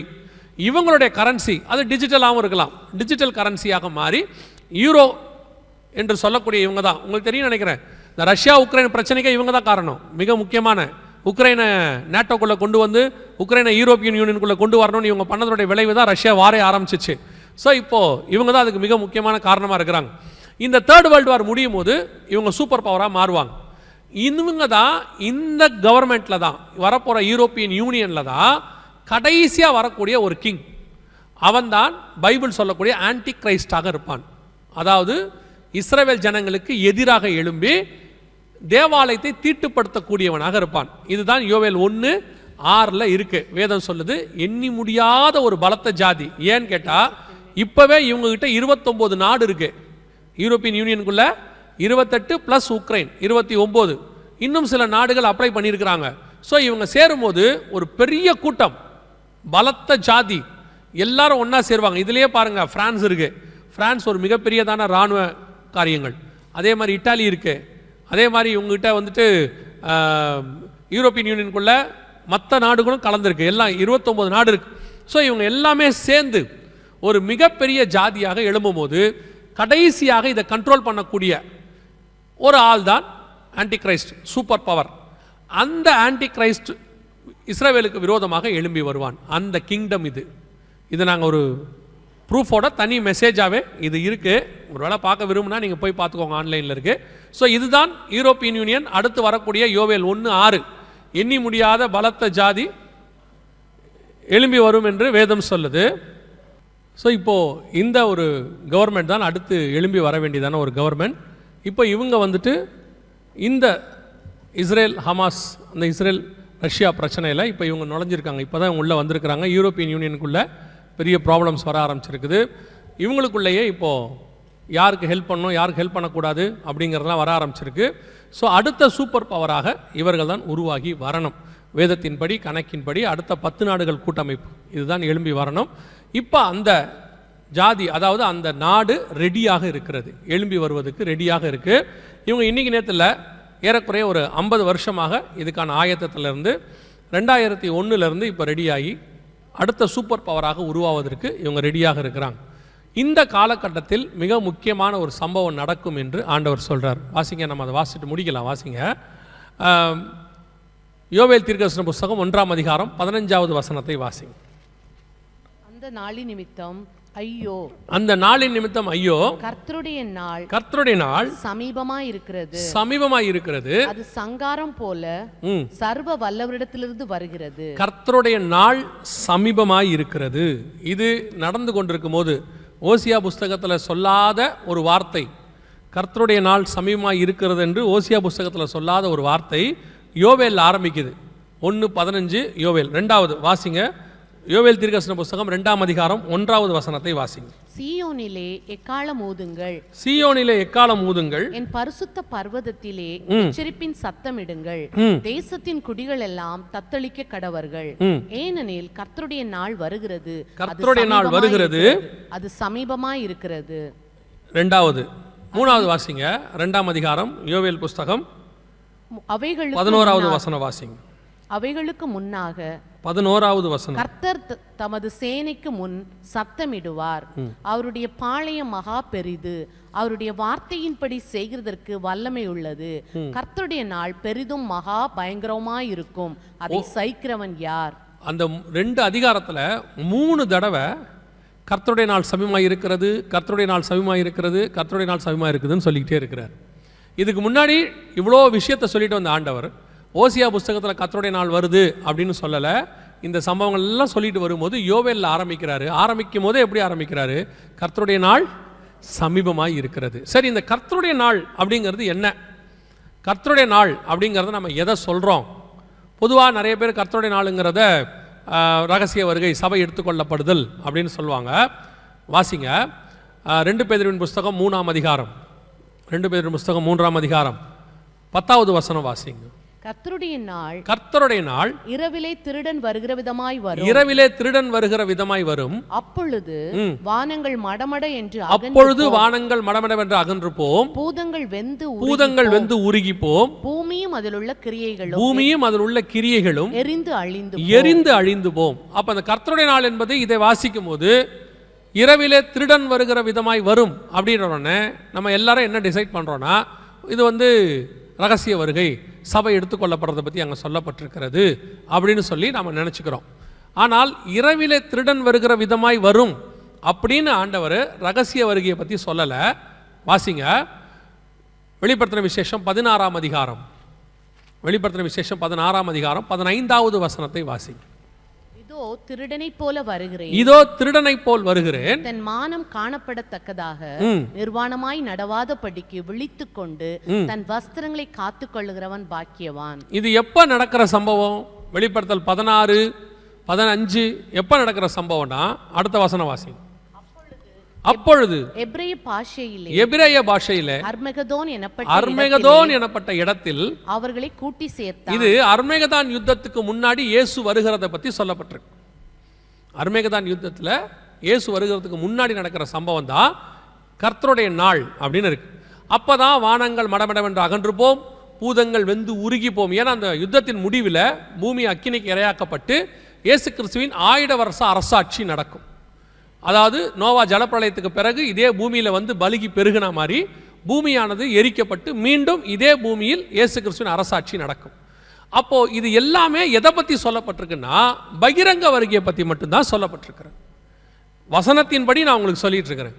அப்போ இங்கே கர்த்தருடைய நாள் கர்த்தருடைய நாள் கர்த்தருடைய நாள்னு சொல்லும் பொழுது நாம் எல்லாம் இரவிலே திருடன் வருகிற விதமாய் வரும், திருடன் வருகிற விதமாய் வரும்னா ரகசிய வருகையை பற்றி சொல்கிறோம், ரகசிய வருகையை பற்றி சொல்கிறோம் நினச்சிட்டு இருக்கிறோம். ஆனால் இங்கே சொல்லப்பட்டிருக்கிற அத்தனையும் பகிரங்க வருகை குறித்து தான் சொல்லப்பட்டிருக்கிறது.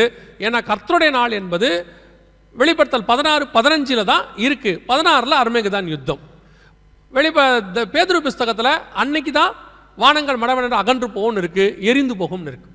அப்போ இந்த காரியங்கள் எல்லாம் நடக்கும்போது இயேசு கிறிஸ்துவின் பகிரங்க வருகை மிக சமீபம் அப்படின்னு அர்த்தம். அந்த நாள் மிக சமீபம், அர்மெகதான் யுத்தம் மிக சமீபம். அதை ஒட்டி ஒரு நியாய தீர்ப்பு, அதற்கு பிறகு வரக்கூடியதான 1000 வருஷ அரசாட்சி எல்லாம் சமீபமாக இருக்கிறது என்று அர்த்தம். சரி, இவ்வளவு நடக்குது, நாம விசுவாசிக்கிறது என்ன, எதிர்பார்த்து காத்திருக்கிறது என்ன? இதெல்லாம் விசுவாசிக்கிறோம். எதுக்கு காத்திருக்கிறோம்னா பகிரங்க வருகைக்கு காத்தில்ல, அதுக்கு 7 வருஷத்துக்கு முன்னாடி வரக்கூடிய சபை எடுத்துக்கொள்ளப்படுதலுக்கு காத்திருக்கிறோம். அதை தான் பைபிள் சொல்லுது. நாம் அதற்காக காத்திருக்கிற ஜனங்கள். நாம் பகிரங்க வருகை உபத்திரவ காலத்துக்குள்ள போய் தான் இதுக்கு வரணுமா அப்படின்னா நாம் அதற்கு காத்திருக்கிற ஜனங்கள் அல்ல. அப்போ இவ்வளவும் தெளிவாக கொடுக்கப்பட்டிருக்க. எங்கேயாவது இந்த ஓசியாவில் இல்லை அடுத்து இந்த யோவேலில் இந்த டைமில் இல்லை சபை எடுத்துக்கொள்ளப்படுதலை பற்றியோ இயேசு கிறிஸ்து சபையை கூட்டிகிட்டு போகிறத பற்றியோ இருக்குதா அப்படின்னும் போது ஆச்சரியப்படுற விதம் என்னன்னா, புதிய ஏற்பாட்டில் சொல்லியிருக்கிறத விட மிக தெளிவாக வெளிப்படையாக ஆண்டவர் இதுக்கு நடுவில் சபை எடுத்துக்கொள்ளப்படுதலை பற்றி சொல்கிறார். வாசிங்க யோவேல் புஸ்தகம் 2ஆம் அதிகாரம், யோவேல் புஸ்தகம் 2ஆம் அதிகாரம் 16வது வசனத்தை வாசிங்க. 16 ஜனத்தை கூட்டுங்கள். நல்லா அந்த வசனத்தை அண்டர்லைன் பண்ணிக்கோங்க, மிக தெளிவாக இருக்கு. ஜனத்தை கூட்டுங்கள், சபையை பரிசுத்தப்படுத்துங்கள். சபையை பரிசுத்தப்படுத்துங்கள். முதியோரை சேருங்கள். முதியோரை சேருங்கள்.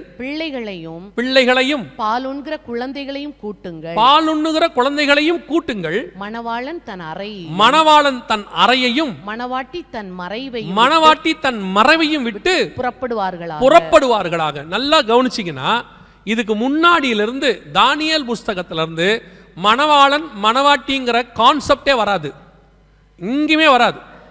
மணவாளன் மணவாட்டிங்கிற கான்செப்ட் புதிய ஏற்பாட்டு சபைக்கும் இயேசுவுக்கும் உள்ளதான தொடர்பு. இஸ்ரவேல் ஜனங்களுக்கும் நியாயப்பிரமாணத்துக்கும் மணவாளனுக்கு சம்பந்தமே இல்லை.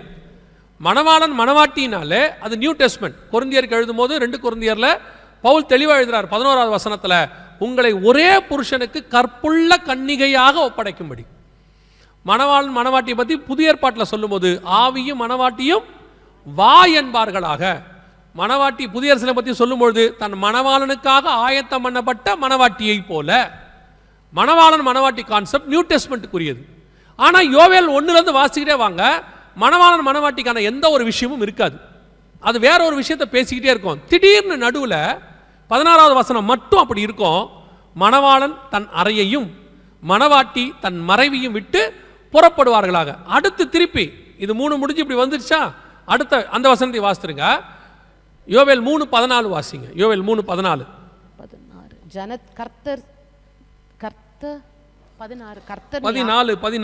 கர்த்தர் சீயோனிலிருந்து 3:14 நியாய தீர்ப்பின் பள்ளத்தாக்கிலே ஜனங்கள் திரள் திரளாய் இருக்கிறார்கள். நியாய தீர்ப்பின் பள்ளத்தாக்கிலே கர்த்தரின் நாள் சமீபமாய். இந்த நியாய தீர்ப்பின் பள்ளத்தாக்கு தான் அர்மகெதோன் யுத்தம் நடக்கக்கூடிய மெகிதோ வேலி. மெகிதோ எனப்பட்ட இடத்தில் கூட்டி சேர்த்தான். வசனம் சொல்லுது, அங்கே கர்த்தருடைய நாள் சமீபமாய் இருக்கிறது. இன்னும் கர்த்தருடைய நாள் என்னவா தான் இருக்குது? சமீபமாக தான் இருக்குது. ஆனா அதுக்கு நடுவுலையே மணவாளன் வந்து மணவாட்டியை அழைத்து கொண்டு போகிறார்னு யோவேல் 1:2-16 தெளிவாக சொல்லியிருக்கு. இதை விட சபை எடுத்துக்கொள்ளப்படுத போகிறது, வருக வரப்போகுது, சபை போக போகுங்கிறதுக்கு தெளிவான விளக்கமான வசனம் தேவையே இல்லை. ஆண்டவர் மிக தெளிவாய் சொல்லியிருக்கிறார். இப்போ அந்த யுத்தம் ஆரம்பிச்சிருக்கு.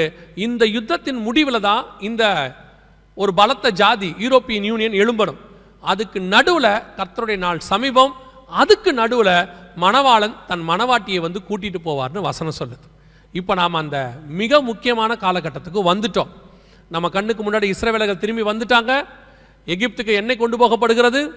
அசிரியரோடு கூட உடன்படிக்கை பண்ணப்படுகிறது. காற்றை பின்தொடர்கிற காலம் வந்துடுச்சு. இப்போ பெரிய பலத்த ஜாதி எழும்புகிற இடம் வந்துடுச்சு. அதுக்கான யுத்தம் ஆரம்பிச்சிருச்சு. இதுக்கு நடுவில் தான் மணவாளன் வந்து மணவாட்டியை கூட்டிகிட்டு போகணும். இப்போ நாம் இவ்வளோ அடையாளங்களையும் எதுக்கு பார்த்தோம்னா, இதுக்கு நடுவில் கர்த்தருடைய வருகை, சபை எடுத்துக்கொள்ளப்படுதல் சம்பவிக்க போகுது. நாம் ஆயத்தமாக இருக்கிறோமாங்கிறது தான் இதுக்கான ஒரே கேள்வி. இதெல்லாம் வச்சுக்கிட்டு நாம் எதுக்கு வந்திருக்கிறோம்? அடையாளம்லாம் நடக்குது, ஆமாம் எங்கள் வேதம் நல்ல வேதம், அதில் எந்த மாற்று கருத்தும் இல்லை. இதெல்லாம் வெறும் அடையாளத்தை பார்த்துட்டு விட்டுறக்கூடாது. இஸ்ரவேலர்கள் வானத்தில் நட்சத்திரத்தை கண்டாங்கன்னு வானசாஸ்திரிகள் வந்து சொன்னாங்க. ஏரோது வசனத்தை ஆராய்ந்து பார்த்தாரு. வானசாஸ்திரிகள் இயேசுவை பார்க்க போயிட்டாங்க. ஏரோது போல, எருசலேம் நகரத்தார் போல. இன்னைக்கும் அதே மாதிரி தான் சர்ச்சில் ஒரு கூட்டம் இருக்கு. அடையாளத்தை பார்க்குது, விசுவாசிக்குது, வசனத்தை ஆராய்ந்து பார்க்குது. ஆனால் இயேசுவை பார்க்க போவோமா? தெரியாது. ஒரு கூட்டம் போகவே இல்லை. அதே மாதிரி தான் இன்னைக்கும். இப்போ நாம எல்லாம் எதற்கு கொரோனாக்கு பிறகு கூட்டப்பட்டிருக்கிறோம்? அந்த 16 சொல்லுது, ஜனத்தை கூட்டுங்கள். திருப்பி வாசிங்க. ஜனத்தை கூட்டுங்கள், சபையை பரிசுத்தப்படுத்துங்கள். எதுக்காக ஜனம் கூடி இருக்கு?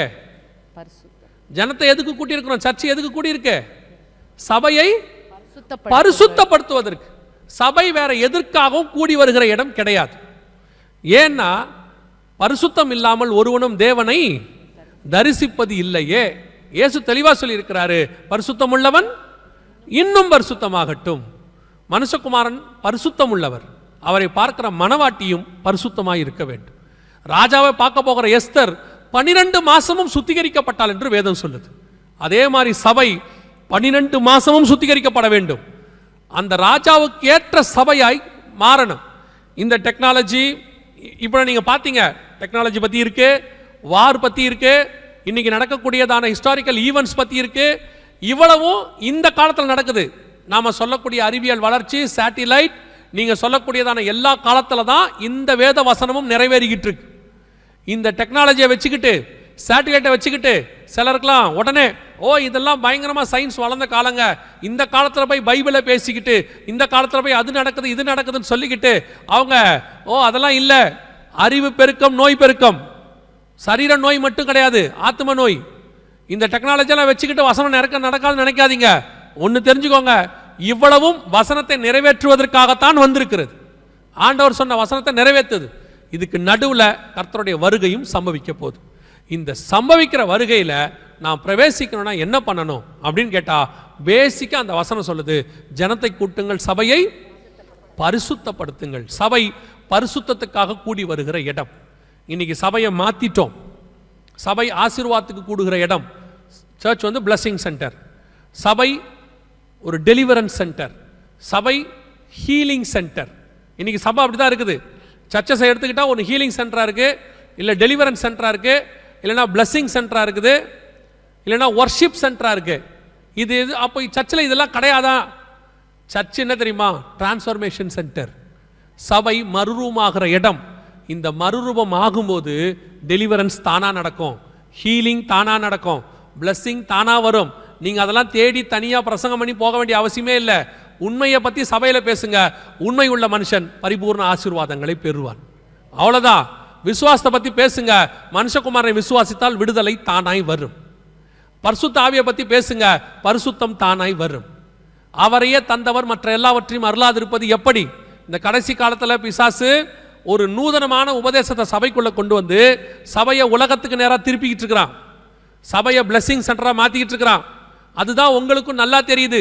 திருப்பியும் சொல்கிறேன், உங்களை விட இயேசுவை விசுவாசிக்காத உலகத்தான் இன்னும் ஆசீர்வாதமாக இருக்கிறான். பெரிய வீடு வச்சிருக்கிறான், கார் வச்சிருக்கிறான், நீங்கள் நினைக்கிற ஆசீர்வாதத்தை அவன் வச்சிருக்கான். ஆனால் அவங்ககிட்ட இல்லாத ஒரே ஆசீர்வாதம் ஆண்டவராக இயேசு கிறிஸ்து உங்ககிட்ட என்கிட்டையும் இருக்கிறார். இதுதான் மெய்யான ஆசீர்வாதம். வீடு உண்மையான ஆசீர்வாதம் இல்லை, அது நீடு, தேவை. வாகனம் உண்மையான ஆசீர்வாதம் அல்ல, அது நீடு, தேவை. எல்லாமே தேவை. ஆனால் ஆசீர்வாதம் எது தெரியுமா? மணவாளனோடு கூட மணவாட்டி புறப்பட்டு நித்தியமாய் அவரோடு கூட இருக்க போகுது. அதுதான் இம்பார்ட்டன்ட். ஒருவேளை நீங்கள் இங்கே வந்தது சம்பாதிக்க வந்திருக்கலாம், கஷ்டத்தில் வந்திருக்கலாம், எதிர்காலத்தில் நல்லா ஃபியூச்சரை அமைச்சிக்கலான்னு வந்திருக்கலாம், எதுக்கு வேணால் நீங்கள் வந்திருக்கலாம். ஆனால் கர்த்தர் உங்களை கொண்டு வந்ததுக்கு ஒரு முகாந்தரம் உண்டு. ஆண்டவர் வனாந்தரத்தில் நயங்காட்டி அழைக்கிற தேவன். எதை கொடுத்தா நீங்கள் வருவீங்கன்னு அவருக்கு தெரியும். இப்படியெல்லாம் காட்டி உங்களை கூட்டிகிட்டு வந்து இங்கேருந்து பரலோகத்துக்கு கூட்டு போகணுன்னு தான் நினச்சிருப்பார். ஏன்னா அங்கே இருந்தால் நீங்கள் வரமாட்டீங்கன்னு அவருக்கு தெரியும். இல்லை அங்கே இருந்தால் உங்களை போக விட மாட்டாங்கன்னு அவருக்கு தெரியும். யோசேப்பு கூடவே இருந்தால் எகிப்துக்கு பிரதமராக மாறவே முடியாது. அவன் எருசலேம்லேயே இருந்தால் தானியேல் வந்து இங்கே கவர்னராக மாற முடியாது. சில நேரத்தில் பிரித்து கொண்டு வந்து உங்களை உயர்த்தத்துக்கு கர்த்தர் கொண்டாந்துருப்பார். ஏன்னா அங்கே இருந்தால் உங்களை ஆக்க விட மாட்டான் அவன். அதில் பெரிய ஆசீர்வாதம் என்னன்னா, அங்கே நான் எத்தனையோ பேட்ட சாட்சி கேட்டிருக்கிறேன், அங்கேருந்து ரட்சிக்கப்படாதவர்கள் இங்கே வந்து தான் ரட்சிக்கப்பட்டிருப்பார்கள். அங்கே இயேசுவை அறியாதவர்கள் இங்கே வந்து இயேசுவை அறிஞ்சிரு. அதுக்கு காரணம் என்ன தெரியுமா? ஒரு சாட்சி சொன்னாங்க, நான் சொல்லிட்டு முடிச்சிடறேன். கரெக்டாக அவர் சொன்ன நேரத்துக்கு முடிச்சிடுறேன், 5 minutes இருக்குது. ஒரு சாட்சி சொன்னாங்க. என்னென்னா, இந்த நிலாவுக்கு 3 பேர் போனாங்கல்ல, நீல் ஆம்ஸ்ட்ராங், யூரி காரின் எல்லாம் போனாங்கல்ல, அதில் போயிட்டு வந்த ஒருத்தர் சொன்னாராம், அங்கேருந்து பூமியை பார்த்தாராம். பூமி அந்த இடத்துல தொங்குச்சான். இப்போ நிலாவை நம்ம பார்க்குற மாதிரியே பூமி இருக்குது.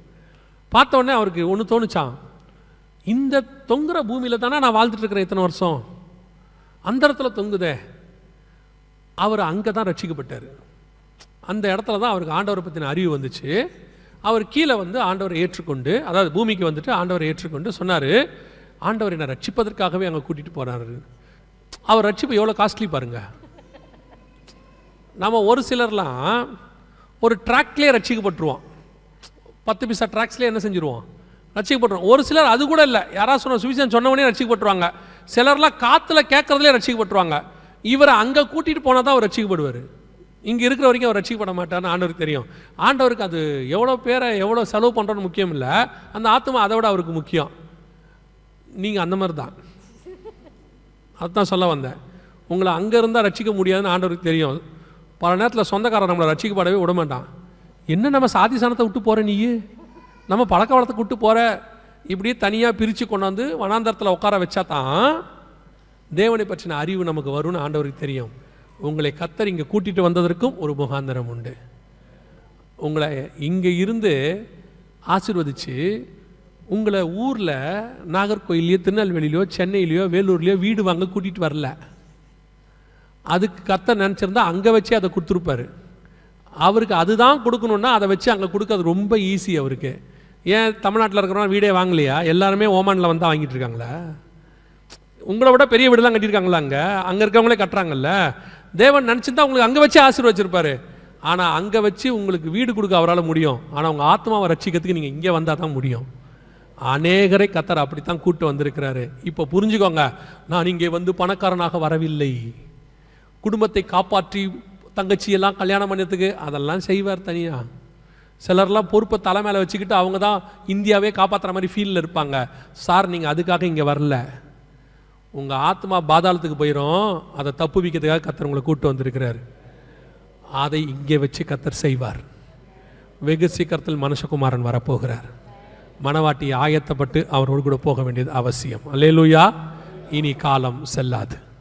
வாசப்படியில் நிற்கிற ஆண்டவர் எந்த நேரமும் உள்ளே வருவார். ஒரே நிமிஷம், ஒரு இமை பொழுது கதவு மூடப்படும், அழைச்சிட்டு போயிட்டே இருப்பார். கர்த்தருக்கு சித்தமானால், வருகை தாமதிக்குமானால், நாளை தினத்தில் நாம் இன்னொரு மிக முக்கியமான காரியத்தோடு சந்திக்க போகிறோம். நம்ம எழுந்திரிக்கலாமா? நம்ம ஜெபம் பண்ணுவோம். நான் சொன்ன நேரத்துக்கு முடிச்சிட்டேன். இன்னும் ஒரு நிமிஷம் இருக்குது. நான் ஜெபம் பண்ணி முடிச்சிருவேன்.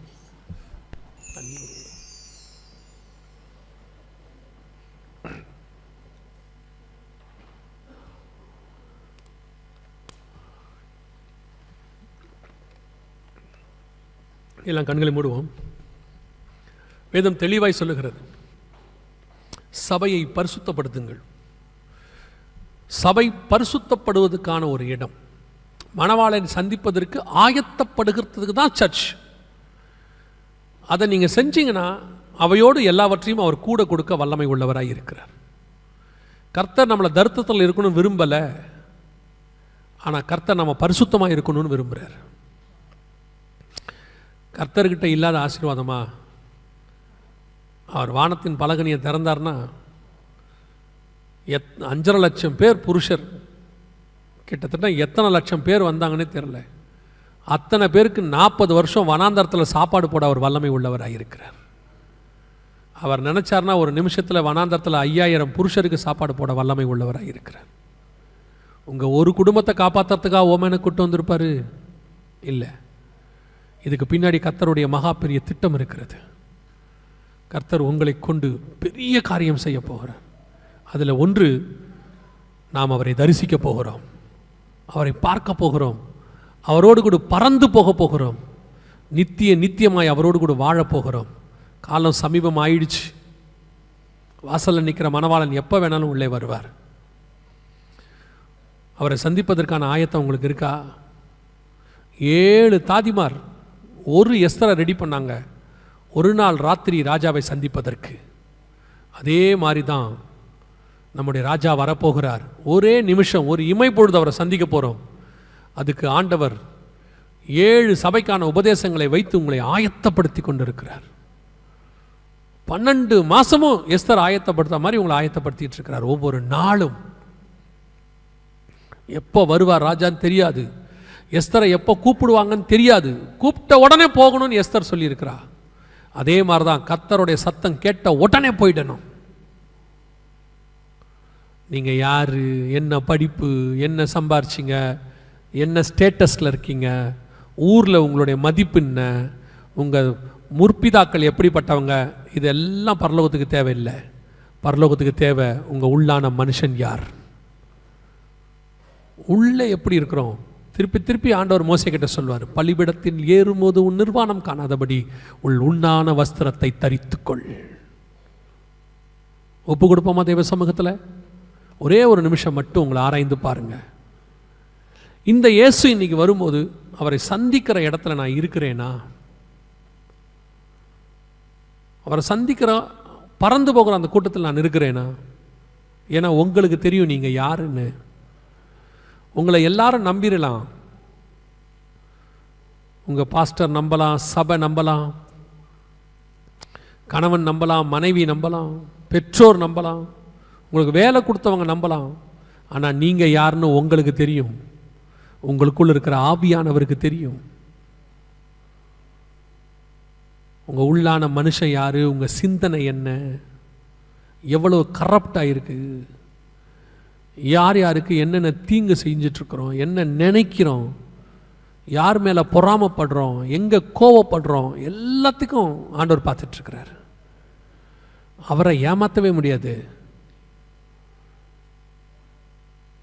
ஒப்பு கொடுப்போமா? இன்னைக்கு அவர் வரும்பொழுது நானும் என் வீட்டாரும் அவரை சந்திக்கிற இடத்தில் காணப்பட வேண்டும். அந்த இமை பொழுதை நான் விட்டுட்டேன்னா அதற்கு அப்புறம் என் நிலைமை ரொம்ப கவலைக்கிடும். அதுக்குத்தான் 2000 வருஷமாக சர்ச்சை ரெடி பண்ணிக்கிட்டே இருக்கார் கர்த்தர். தாமதிக்கிறார் என்று சிலர் எண்ணுகிறபடி அவர் தம்முடைய வாக்கு தத்தத்தை குறித்து தாமதமாக இராமல் எல்லாரும் மனம் திரும்ப வேண்டும் என்று நம்மில் நீடிய பொறுமை உள்ளவராய் இருக்கிறார். ஒப்பு கொடுப்போமா? இன்னைக்கு கர்த்தர் என்னை சுத்திகரிக்கணும், மணவாளனை சந்திக்கிற மணவாட்டியாக நான் மாறணும், அவரை சந்திக்கிற நிமிஷத்தை நான் தவற விட்டுறக்கூடாது. அப்படி தீர்மானிக்கிறவங்க எல்லாம் கரங்களை ஆண்டவருக்கு நேராக உயர்த்தி, ஆண்டவரே நீர் வரும்பொழுது உண்மை சந்திக்கிற இடத்தில் நானும் என் வீட்டாரும் இருக்க வேண்டும். ஆண்டவரே, சர்வ வல்லமை உள்ள எங்கள் தகப்பனே, இந்த அருமையான முதலாம் நாளுக்காக உமக்கு நன்றி. கிருபையுள்ள கரத்தில் தாழ்த்துகிறோம். நீர் வரும்பொழுது உன்னை சந்திக்கிற கூட்டத்தில் இங்கே இருக்கிற அத்தனை பேரும், இந்த ஹால் நிரம்பி இருக்குப்பா, இந்த நிரம்பி இருக்கிற ஹால் அப்படியே வருகையிலையும் காணப்படணும். ஆண்டவரே, இத்தனை நாள் உங்களை சேவிச்சுட்டு நாங்கள் அந்த நாளில் இல்லாமல் போயிடக்கூடாது. ஆண்டவரே, கிருபை பாராட்டுங்க. எங்கள் நீதி நிமித்தம் நாங்கள் கேட்கல ஆண்டவரே, உங்கள் கிருபையின் நிமித்தம் நாங்கள் கேட்குறோம். நாங்கள் இருக்கிற இந்த திரள் கூட்டம் அப்படியே நம்முடைய வருகையிலையும் காணப்பட கிருபை பாராட்டும். மகிமையுள்ள கரத்தில் தாழ்த்துகிறோம். எங்கள் பலவீனங்களில் நம்முடைய பலன் பூரணமாய் விளங்கட்டும். ஆண்டவரே, வருகை தாமதிக்குமானால் நாளை தினத்தில் சந்திக்க கிருபை தாரும். வந்த ஜனங்கள் சுகபத்திரமாய் வீடு போய் சேர கிருபை தாங்க. நாங்கள் ஒருமனப்பட்டு அந்த பிள்ளைக்காக ஜெபிக்கிறோம். எல்லாம் கரங்களை அந்த பிள்ளைக்கு நேராக உயர்த்தி, கர்த்தர் இப்பொழுது ஒரு பூரண விடுதலையை, சுகத்தை, இந்த கூட்டம் முடியும் போது அந்த பிள்ளைக்கு ஒன்றுமில்லை, நன்றாய் இருக்கிறது என்று சாட்சி கொடுக்கத்தக்கதாக தேவனாகிய கர்த்தருடைய வல்லமை இறங்கும்படி, பிள்ளையை கர்த்தர் ஆசீர்வதிக்கும்படி, எப்பொழுதுமே பிள்ளையின் சத்தத்துக்கு செவி கொடுக்கிற ஆண்டவர் அவர் இந்த பிள்ளையின் சத்தத்தையும் கர்த்தர் ஆசீர்வதித்து எங்கள் பிள்ளை பூரண சுகத்தோடு நாளைக்கு திரும்ப போகிற தயவுக்காக, புது ஜீவனை எங்கள் பிள்ளைக்குள்ள தந்து நீர் ஆசீர்வதிக்க போகிற தயவுக்காக உமக்கு நன்றி. ஆண்டவரே, தாய் தகப்பனுடைய இருதயத்தை குளிர பண்ணுங்கப்பா. உங்களுடைய ஆலயத்துக்குள்ளே இப்படி ஒரு சம்பவம் நடக்கவே கூடாது. ஆண்டவரே, உடைய மகிமை மூடுவதாக. எங்கள் ஆண்டவர் இயேசு கிறிஸ்துவின் நாமத்தில் ஒப்பு கொடுத்து ஜெபிக்கிறோம் எங்கள் ஜீவனுள்ள நல்ல பிதாவே.